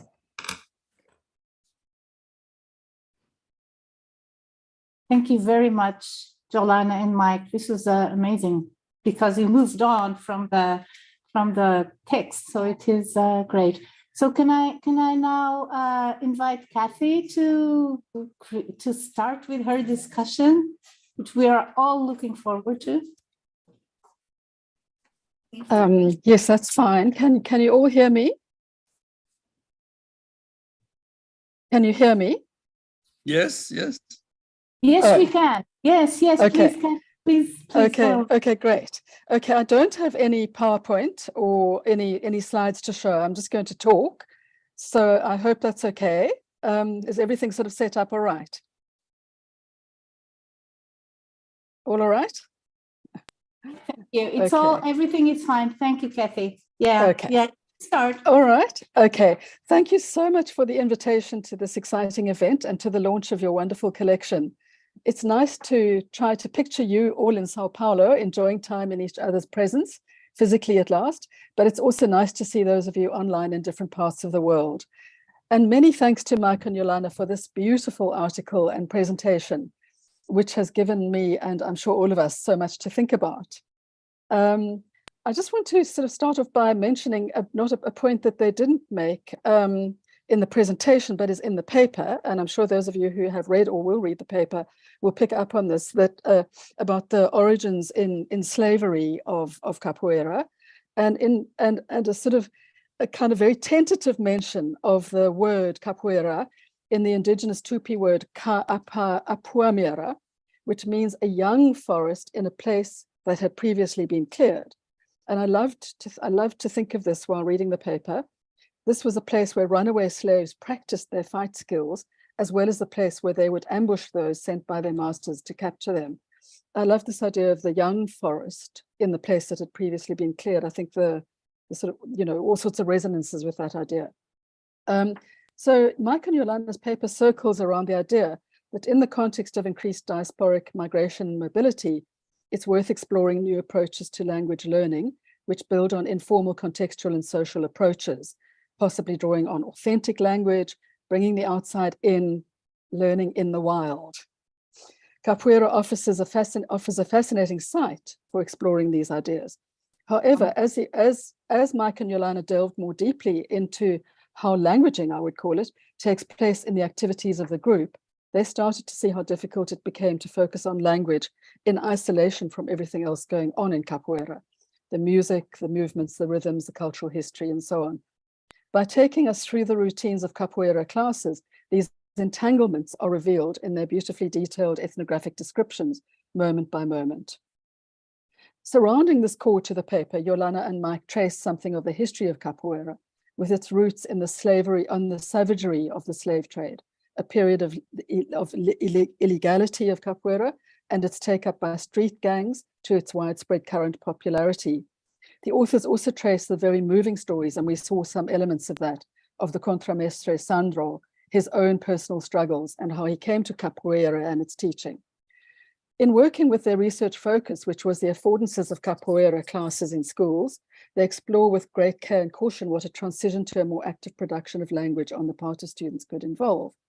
And they suggest that while this could focus on ways of enhancing language learning opportunities and making them more systematic and available, as that formal curriculum that you saw from the ministry is trying to do, but they also argue that pulling the language out of the assemblage would render it something else. And they suggest that approaching language learning as a process of acquiring a register that is organized as an assemblage involving its visual, verbal, and embodied elements. So Mike and Yolanda work with a number of key conceptual frames, and they make some important theoretical moves, which I will try to draw out. The first is what Mike and Lee call the maximalist understanding of translanguaging, which they have explained in their talk. This takes us beyond the more common usage of the term interlingual and intralingual, and into the dimension where the prefix trans can also mean beyond, above, beyond, in the sense of above and beyond language, involving the intersemiotic. In this case, translanguaging therefore applies to other communicative modalities, the visual, sound, music, possibly the spatial and the gestural. I'm a little cautious about how we think about the body in this. I know that Mike has suggested this could be part of this bigger framing of maximalist translanguaging. I think we need to maybe think about that a little bit more. But this widening of the usage of the term enables the authors to reveal the entanglement and the inextricability of the different modalities of communication. This leads us then on to the next frame that they draw on, which is the concept of assemblage. And here they draw on Kanagaraja to argue for review of semiotic resources as part of spatial repertoires, which come together in this process of agencement, as Mike prefers to call it, in such a way that they can no longer be organized or possibly thought of as separate modes, thus the assemblage. So here the concept of assemblage is being used to explain the entanglement of modes of communication. And I want to note here and return to this point later that this is a somewhat different way of using the concept assemblage from how it has been taken up in socio-material approaches and also in post-humanist or new materialist approaches. And I'll return to that. And then a further frame that Mike and Jolana draw on, which is implied in the way the concept of assemblage is being used, is the understanding of language as social practice involving resources, repertoires, and registers. This understanding of language marks a sharp move away from a view of language as structure and system. Through these moves and frames, the authors suggest that what they're doing is perhaps related to Marconi and Pennycook's disinventing language, although Mike in his presentation you've made that a little bit more, you've been a bit more cautious about that, Mike, and I completely understand your caution.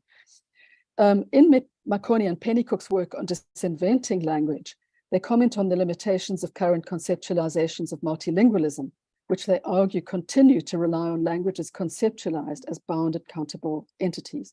Drawing on pre-colonial conceptions of language, especially from Africa, they argue that to see language in this way is to adopt the ways of thinking of colonialism.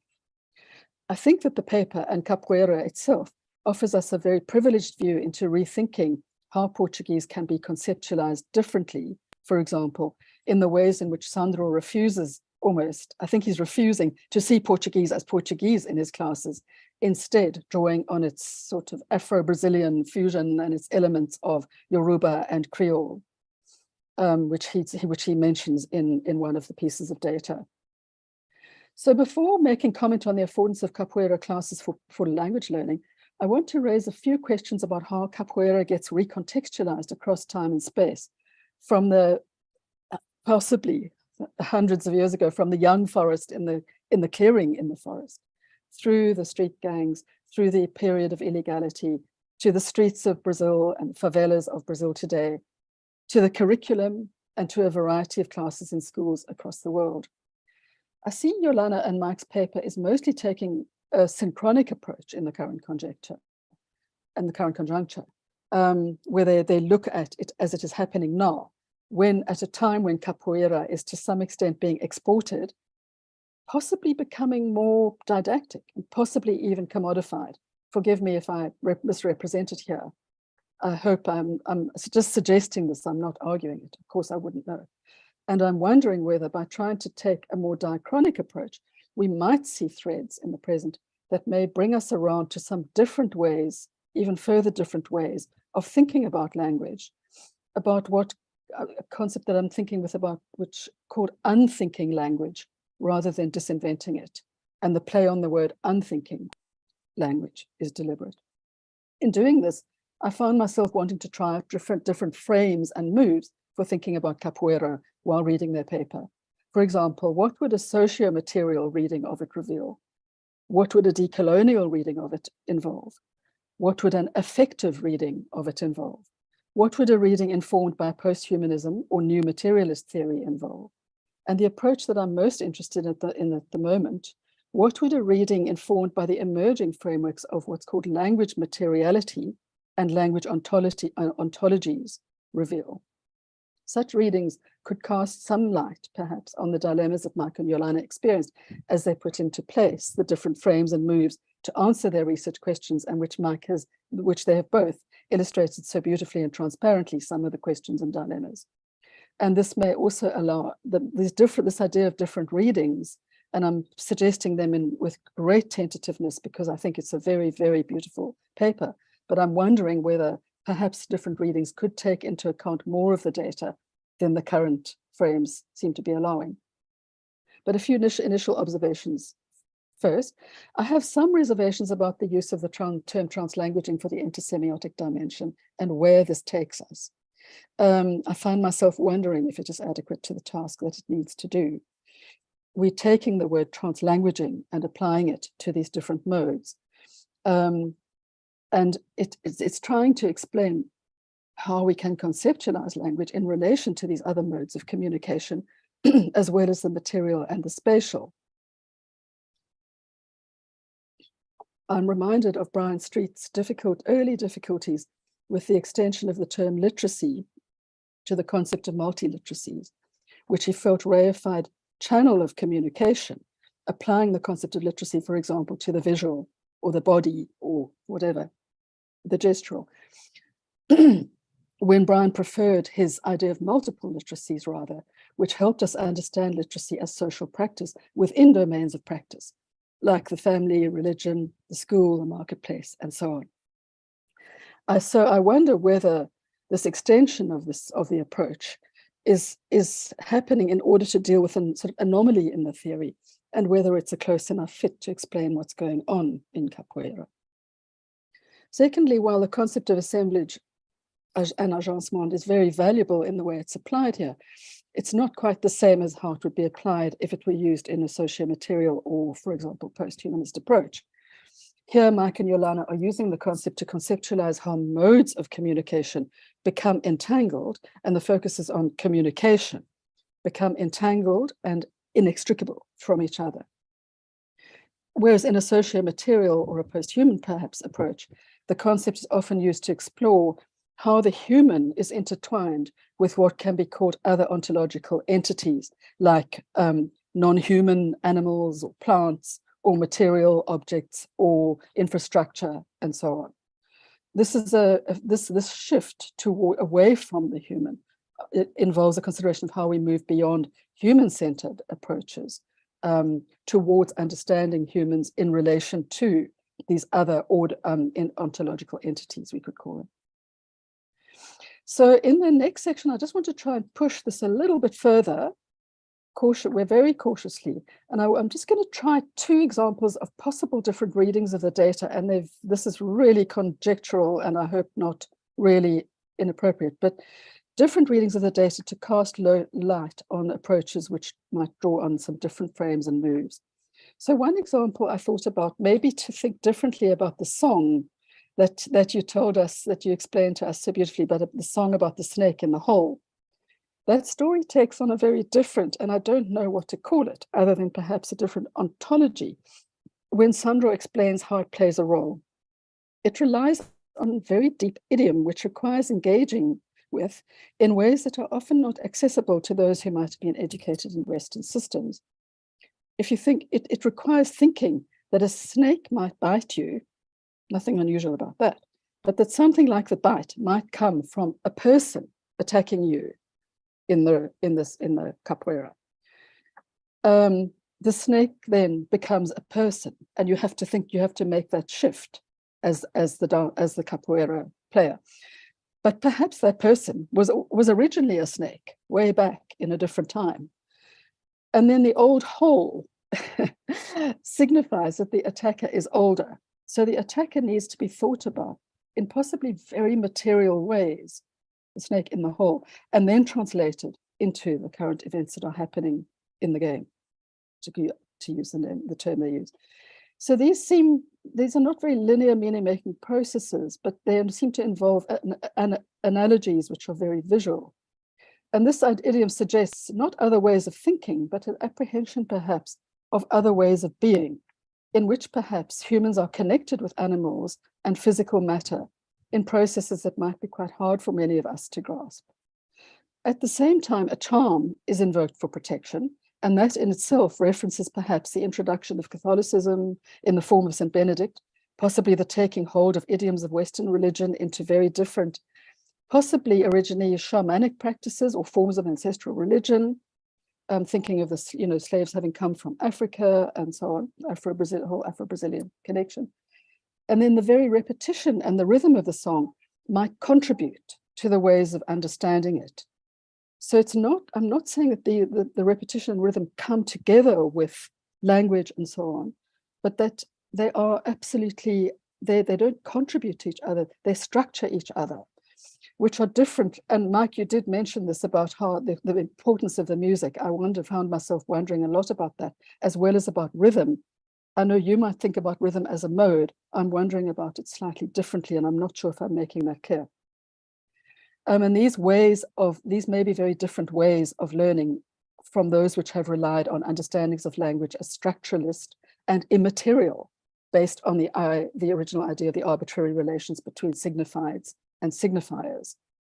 So with regard to capoeira, in the deep past of such a strange song, there might have been very different ways of being, which through his apprenticeship, Sandro has somehow gained access to in the present. So a possible different reading, I mean, it's maybe very impudent of me to even consider this, but I'm wondering how perhaps a diachronic approach might reveal different readings of this. Let me also try this approach with regard to the music and the rhythm in the rondo. The title of your paper gives us an important hint, learning at the feet of the berimbau. And this is interesting. Of course, it can simply be a metaphor for apprenticeship, learning from someone literally above you. And this term is often used, I learn at your feet. But perhaps there's more to this idea of the feet. Could the berimbau itself have had feet and therefore agency as it moved to the clearing in the forest? Perhaps the person carrying and playing the berimbau became one and the same thing as the berimbau. What other roles did it play in perhaps originally many years ago, summoning spirits or calling animals? And what about the low note? I think it was called the gringua, which seems essential to the start of the game, that very low note. How does the low note resonate in the bodies of those assembled and therefore become embodied? And how does the rhythm itself structure the event, with the clapping enabling the group to turn into one resonant, literal circle in which individuals might lose their individualness? Of course, these are all conjecture, but I'm just hoping that this might cast some new kind of forms of light on it. So to come back to language learning and the moves and frames that they're working with, they suggest that pulling language out of the assemblage renders it something else. So I think I'm asking, how does what is called the ontological turn, which I've drawn a little bit on above, how does it enable us to maybe think about what that something else is when it's pulled out of the assemblage? And I'm hoping that I'm hinting at some of this.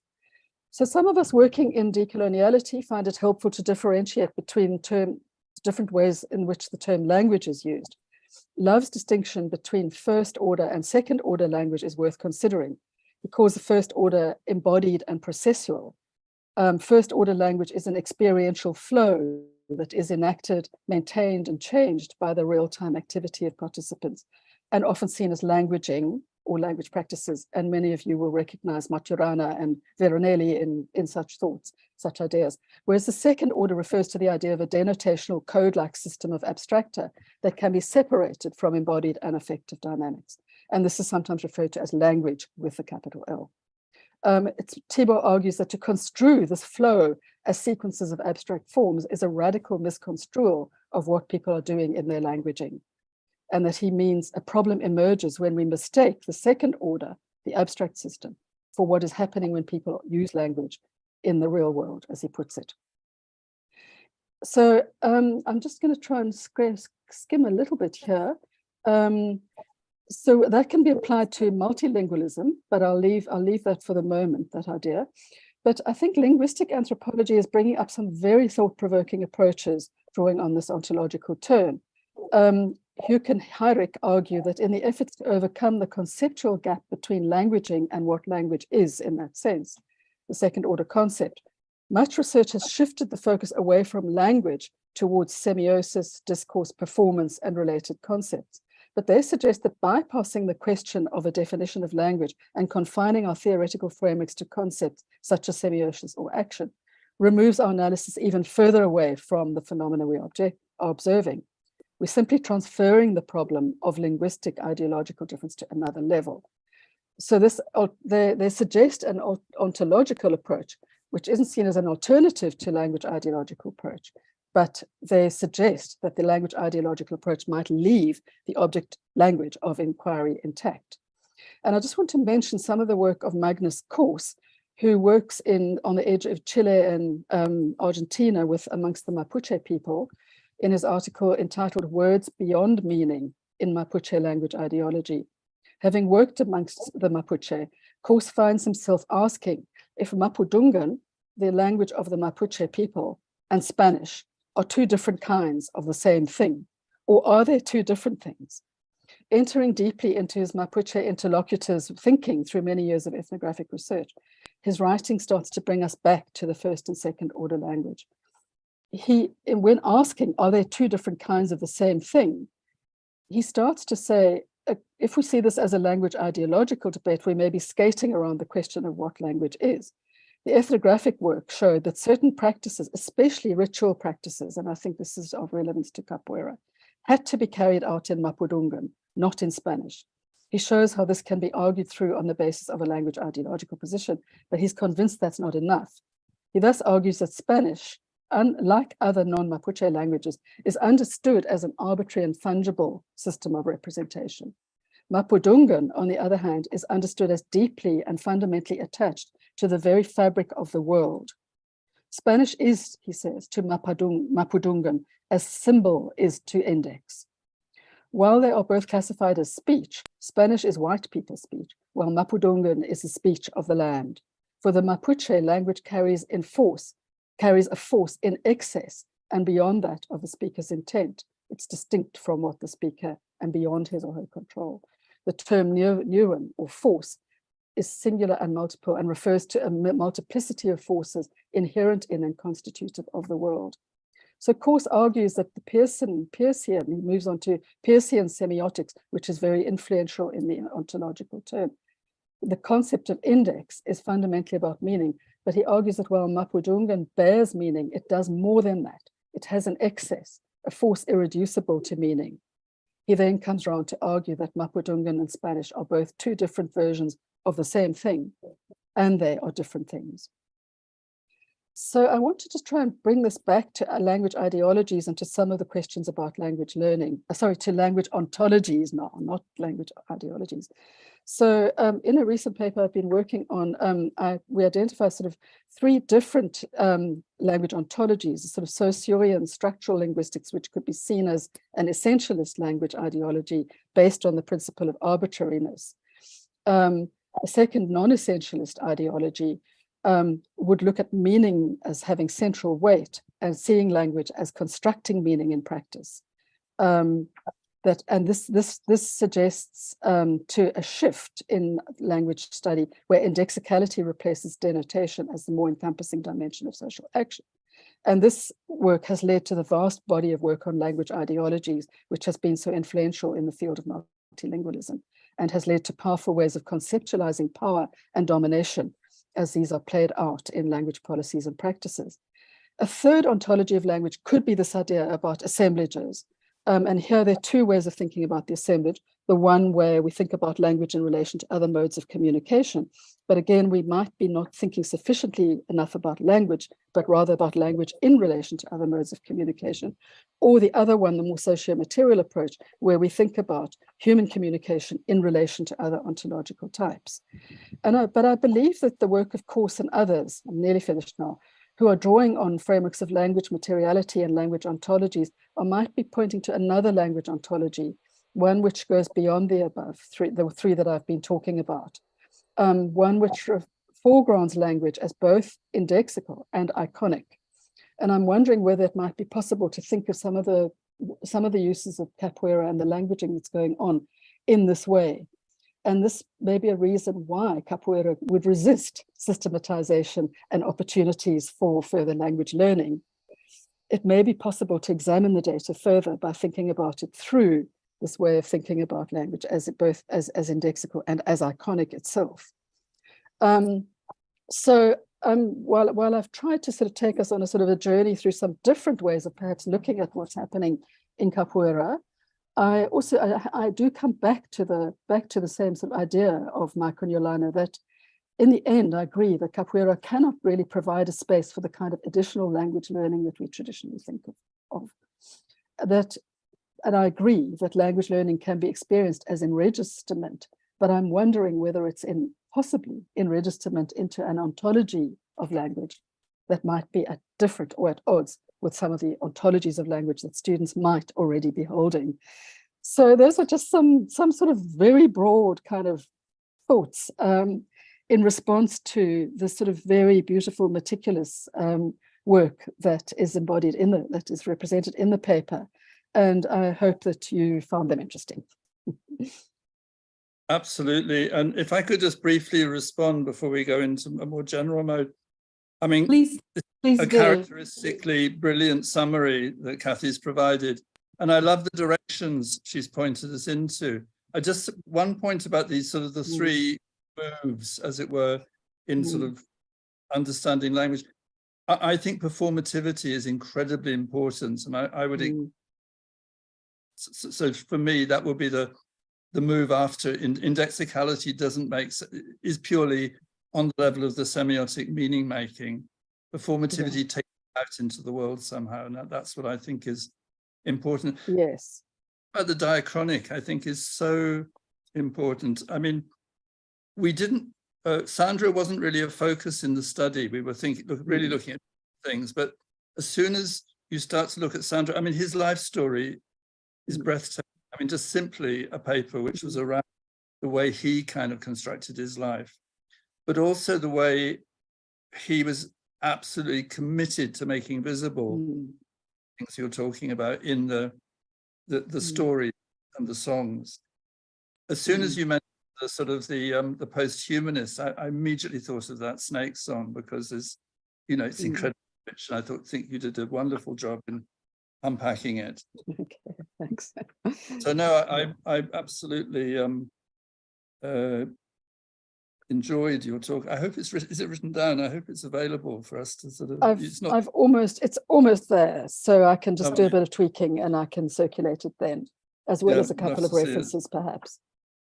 Please do. Thanks. Yeah, well, anyway, thank you very much. Okay. Thank you, Mike. Thank you, Kathy. I mean, this was brilliant, and it actually brings us to a new dimension. Jolene, would you like to say something here?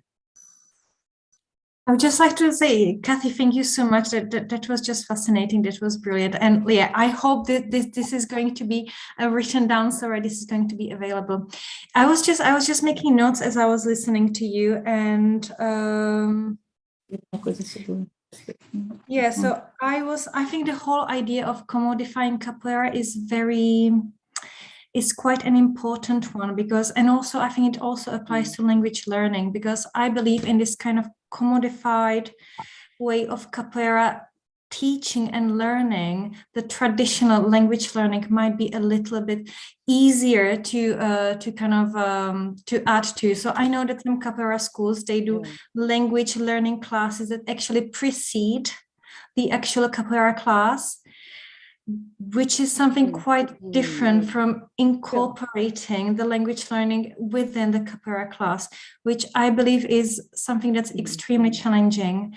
And also the language learning, again, focuses on, let's say, the named language as Portuguese, whereas within the classes, the focus is on a different sort of language. And it was fascinating to listen to you to describe that sort of language as a language that's full of symbolism, that is embodied. So yeah, I think that's where the challenge lies. Thanks. Right. I mean, I think one thing I didn't, sorry, Clara, just to sort of respond to those two, and then we open it up, was so Mike, and I mean, I'm interested in the way you're both working with the sort of concept of the body. And I think maybe, Mike, your concept of performativity is valuable there, and lets us maybe think differently ontologically.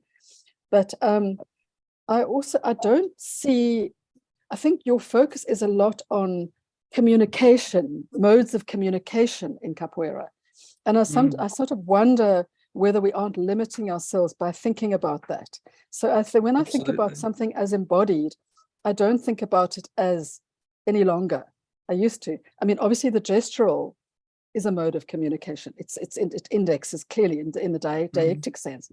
But I think embodiment, we can think about it somehow differently, and if I think about, which you didn't mention in the presentation, Sandro's incredible experiences of being shot, being stabbed, being beaten with a bottle to the point that his stomach kind of was cut open.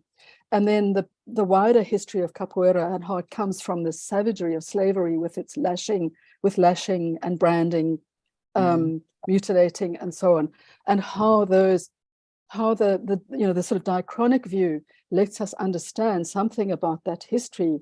I don't know how that's then taken through into the present. You know, maybe when capoeira is practiced sort of, I hate to use the word, but like in situ more. Like I think we saw it, Mike, in 2017 in the favela. We saw a sort of a performance, a game, didn't we?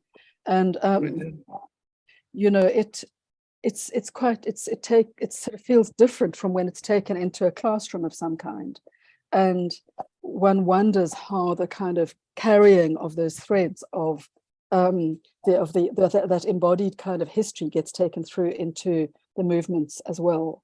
So, I mean, I don't quite know what I'm getting at there, but it's a sort of a hesitation about how we talk about embodiment in relation to the concept of multiple modes of, you know, different modes of communication within the assemblage, without always focusing on the human-centered and so on. Yeah, I agree. We talk about the history dimension largely because we felt it might be a bit sort of impertinent to tell a Brazilian audience about the capoeira, although it is in the paper, obviously. Yeah, but yeah, I think there's loads to explore, a number of different angles.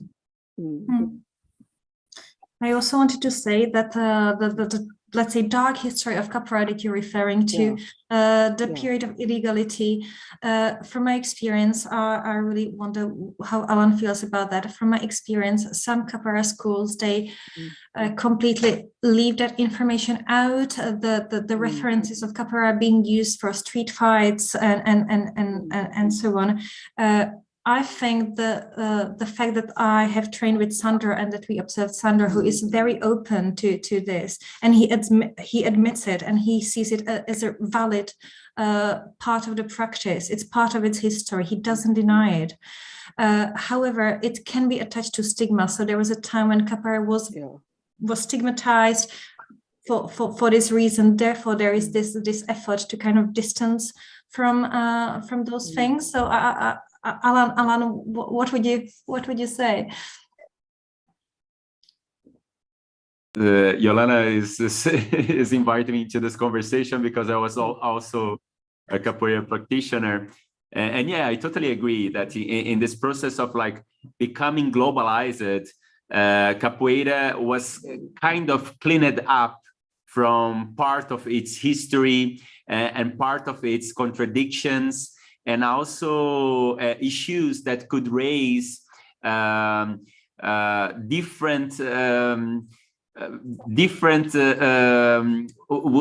could be sensitive in relation to capoeira. As for example, capoeira has a strong connection with Afro-Brazilian religions, but this connection is kind of erased from this more globalized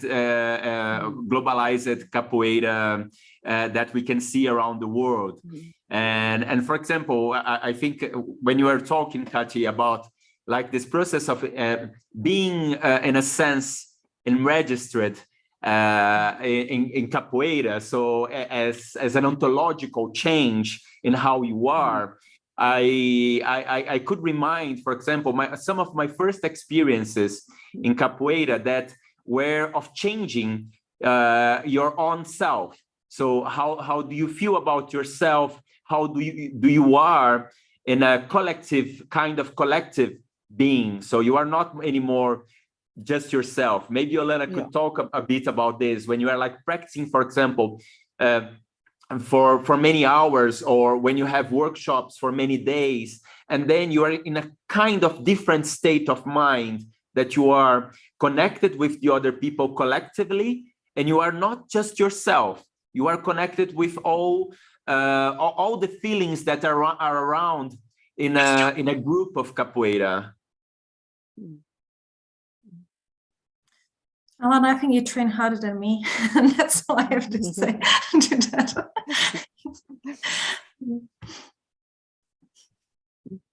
The impression I get from talking to Sandro and also reading what he said in conversations with Yolanda, he trained in a pretty rough school. He was in a pretty rough school, and there's an element of that kind of rawness and roughness comes out in his classes. I'm thinking about the razor. Sometimes there are sort of things, he just kind of brings a flavor of the street into the. He's a very interesting guy to work with, I think.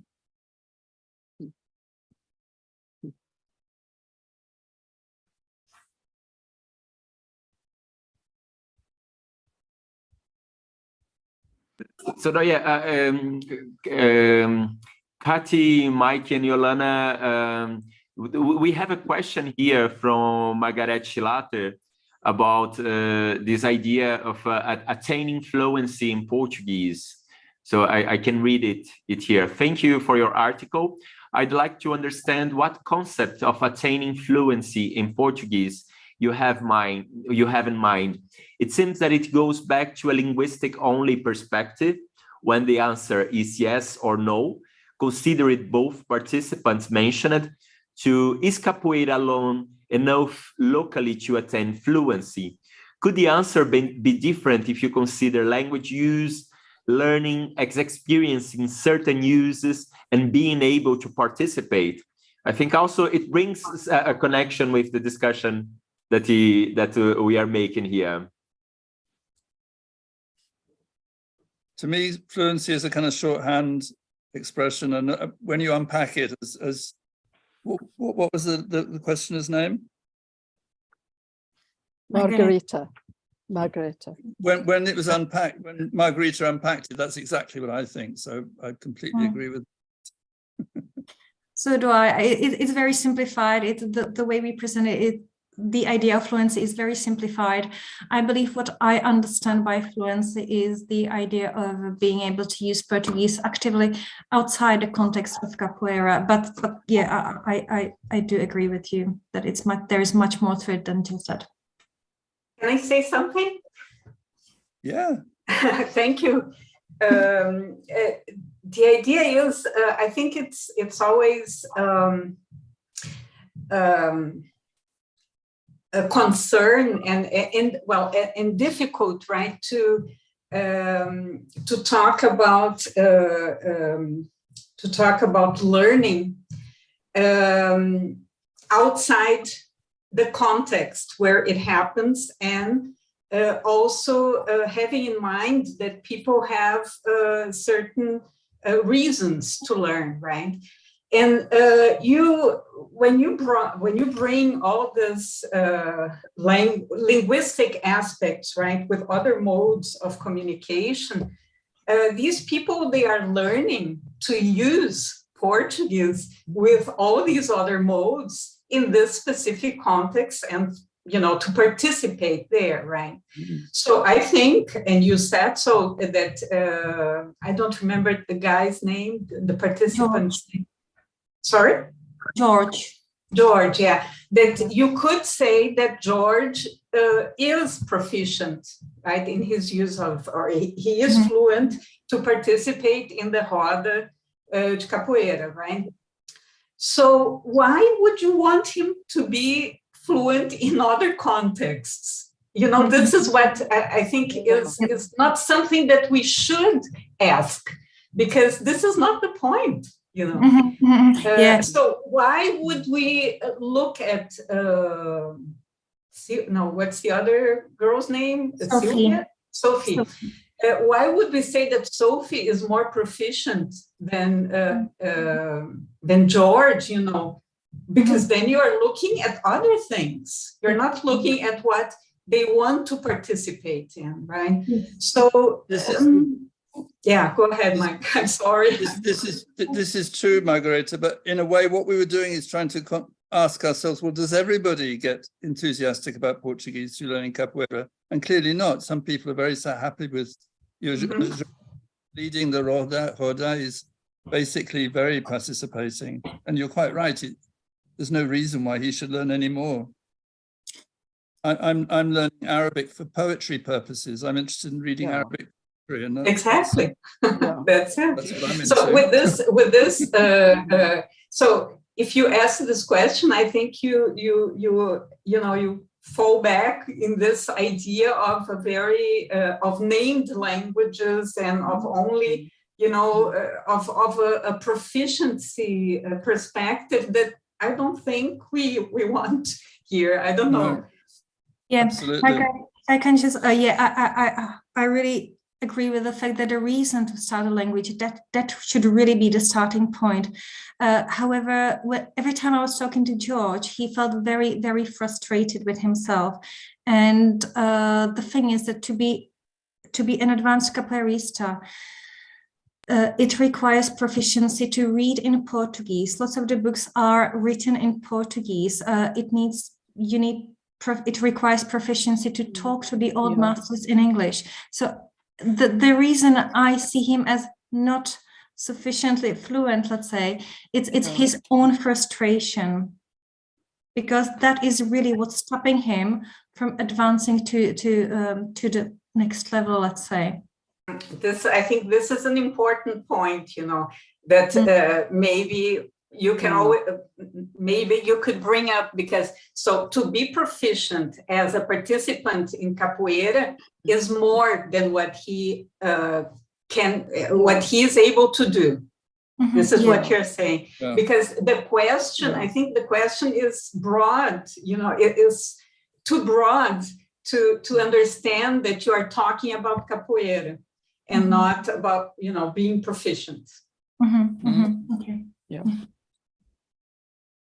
Thank you. Thank you. Yes, I think that's it. It's an interesting discussion because it parallels with what Kati is pointing out in relation to learning a language and going beyond what is to learn a language. So actually, like learning capoeira, it involves learning a language, but it goes far beyond from what is to learn a language. So and that's the question, because you have like a process of completely changing a subject by the means of participating in capoeira. So the person becomes another person.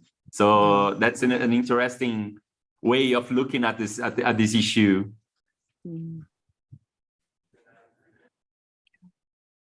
Yeah, and I would say that to learn how to participate in capoeira has to do with all these modes, right? So because if you only study Portuguese, the linguistic aspect of Portuguese, you will not be able to participate, right? This is what I mean, in fact, you are looking at a participation that is a performance and is a lot of a mix of modes, all together. And then when you want to talk about proficiency, you just look at the linguistic aspects. No, this is not, it's not fair, because it's much more. So I'm not a capoeira player, and I guess I speak Portuguese well, but I will never be proficient in this capoeira, jogo da capoeira. I think we agree. I think we agree, Margareta, broadly. Yes. Which means that it is relocated into a different thing, which is learning capoeirês, not necessarily Portuguese. And then if you think about learning capoeirês, you are actually simultaneizing the whole process and the whole dynamics. And, you might ontologically lose, you're trying to make hostage whatever is happening. That becomes, it make hostage of the whole complex ontological issues which are at stake in your own ethnography and in the activity itself. So, but yes, it's much more than learning Portuguese in itself. Yeah, it's much more than learning capoeirês either. So I'm not sure what you might want to say about this, but yeah. Can I come in? Can I come in? Yes. I'm also just wondering a bit about sort of written language. What happens. We think about how previously unwritten languages become codified through their writing, through their being written down. through their, their development of orthographies and so on. So that turns it into, often in that process, the language becomes enregistered in that essentialist ontology of language, because it's often, in the way it's written down, it's often written down in a kind of a structural, systematic kind of way. And then the dangers to that, in a sense of the kind of the unintended consequences of that happening, mean that the loss to the way the language might have been conceptualized a different ontology of language, which would, for example, be connected to the land, or connected to the ancestors, or I don't know what it might be. But there are unintended consequences in these things. So if we think about capoeira and how it could become, perhaps through processes of commodification and so on, formalized, but that what the unintended consequences of that might be as that starts to happen. I'm not sure if I'm making myself very clear, but yeah. I'm thinking, while you're talking about the focus on where the kind of the space where capoeira originally happened, which was in the sort of the brushland.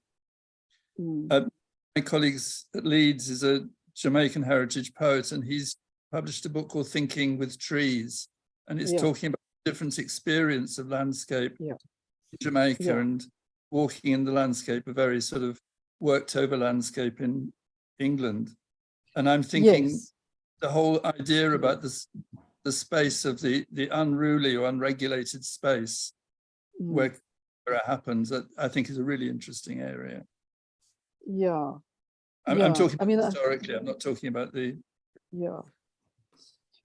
Yes, I mean, I was interested in the forest because, there's such interesting work, for example, by Eduardo Cohn, his beautiful book called How Forests Think, looks at, takes a kind of Peircean semiotic approach and looks at, how we can think about communication in very, very different ways, or semiosis in very, very different ways, which take us beyond thinking about communication and about human-centered views of communication. Can I ask something, Mike? Let me turn on my... The translanguaging literature, I've been trying to make sense of Garcia and Arthur Guy's stuff about repertoire and about the unitary system that they insist on. So when bilinguals don't have two separate languages in their head, they have one linguistic system. But your capoeira stuff it says something different. They say that what people have is a repertoire that the individual has, so they can pick from it from within their unitary system. But it seems to me that capoeira, the thing about the capoeira in Portuguese, its difference to standard Portuguese or whatever is not just about a language difference. It's a practices difference. It's identity difference. It's all kinds of things. It's not just. It doesn't sit in the individual's head as a repertoire that they can use in a non-context specific way. And to be honest, I don't completely buy the idea that everything is sort of in the repertoire as one thing. I sort of think of similarities and differences as being the elements. I do think there are kind of differences as well as similarities. So yeah, I mean, that would be my perspective. I think there's also been a problem with translanguaging. It's very much developed within education, and it really needs to get out into the world and sort of to run around, which is actually, I think, what we were trying to do in our book, TK and I, was actually looking at it not as a sort of pedagogical strategy, but as how do people operate? And I'm currently I'm working with somebody who's a specialist in Moroccan Arabic in North Africa. North Africa is an absolute sort of paradise of language, of all sorts of diversity. And it's just seeing how it happens in the world, I think, is the way to go. Don't have any particular sort of neurological or cognitive sort of pigeonholing of language, to be honest. I'm more interested in how it's used, I suppose. Yes, thanks. Actually, if I may say something, you know, I also think that repertoires is not enough. If you think about the ways in which people move, it is about, for me, it has always been the intersection, especially because of this diachronic angle that Catherine was talking about, which is the intersection between repertoires and archives. And maybe it's the intersection between repertoires and archives brings up a nexus where you can actually explain further what is happening there, which I think is what Kathy was bringing. The tracing back of this archive. I'm not sure if archive is the best word for this. It will let me know. But it is this tracing back of all these archives of everything that is there happening at the same time and constructing that semiotic repertoire, which is, you know, emerges out of there. It emerges out of there. It's, you know, that's where the issue of interaction kind of, you know, it was out of the best way of talking about this. It was this, you know, this emerging out of that, you know, was, I don't know how to say this in English or in Portuguese, but, you know, it was there. And that's what we want to explore. And I think that bringing repertoires together with the archives in the here and now might help us explore a bit further what, you know, what is happening. Not sure if it makes sense. I'm not sure if this is making sense, but. Yes, that sounds good. Yeah. Okay, so I'm not sure if you want to have a last turn, you know, a last, if anyone wants to say something, it is the moment, because we need to wrap up. We've been here talking for 2 hours already, and it's quite a long time, and so if anyone wants to say something, it's the moment now. Please do a last, you know, just a last turn. It would be great. It's been a fascinating discussion, and the data, the capoeira data is so rich. There are so many ways one could look at it, and I think we've had an amazing sort of walk through all the possibilities, some interesting possibilities. Thank you. It's been stimulating. Jolana, would you like to say something? Yes, I would also like to say thank you, especially for the questions, because I think that's what really helps to move us, or especially me, to move forward. Thank you, Margaret. That's it's definitely something I would like to look into in more detail. So thank you for pointing that out, for singling out language in the process. I guess that's what happens. Like it always depends on the background. Like I'm always kind of a little bit biased because I'm a language teacher. So, but thanks for pointing that out. And thank you to Kathy as well. Thank you, Kathy, again. Thank you so much. Yeah. That's fine. I'm happy. I'm just very grateful to have had this opportunity and also to be forced to read the paper so closely. And I did look at a couple of the other pieces of work around it and your book, Mike, and so on. So it's been a very valuable process for me as well. Yeah. Right. Okay. Yeah. Oh. Mike, lovely to see you all. Yeah. Alan. So yeah, we would like to say thanks to everybody. So we are going now to interrupt the transmission, and we are going to have another session at 2:00 in Brazilian time. And this next session will be in Portuguese, né? Então a próxima sessão vai ser em português, né? Amanhã, sessão de manhã também é em português, e a nossa última sessão vai ser bilíngue. So Yeah. So we have like a kind of mix of languages along the seminar. So we would like to thank you for participating, and we would like to say thanks also to the people who are watching us in YouTube. And it's that. Okay. Thank you. So, thank you. Hope to see you at 2:00. Espero ver-vos às 14. Ciao. So yeah. No, yeah. So we can. Now we can talk. Yeah, now we can talk. So we have finished the transmission. So. Okay. Okay. Oh, Kathy.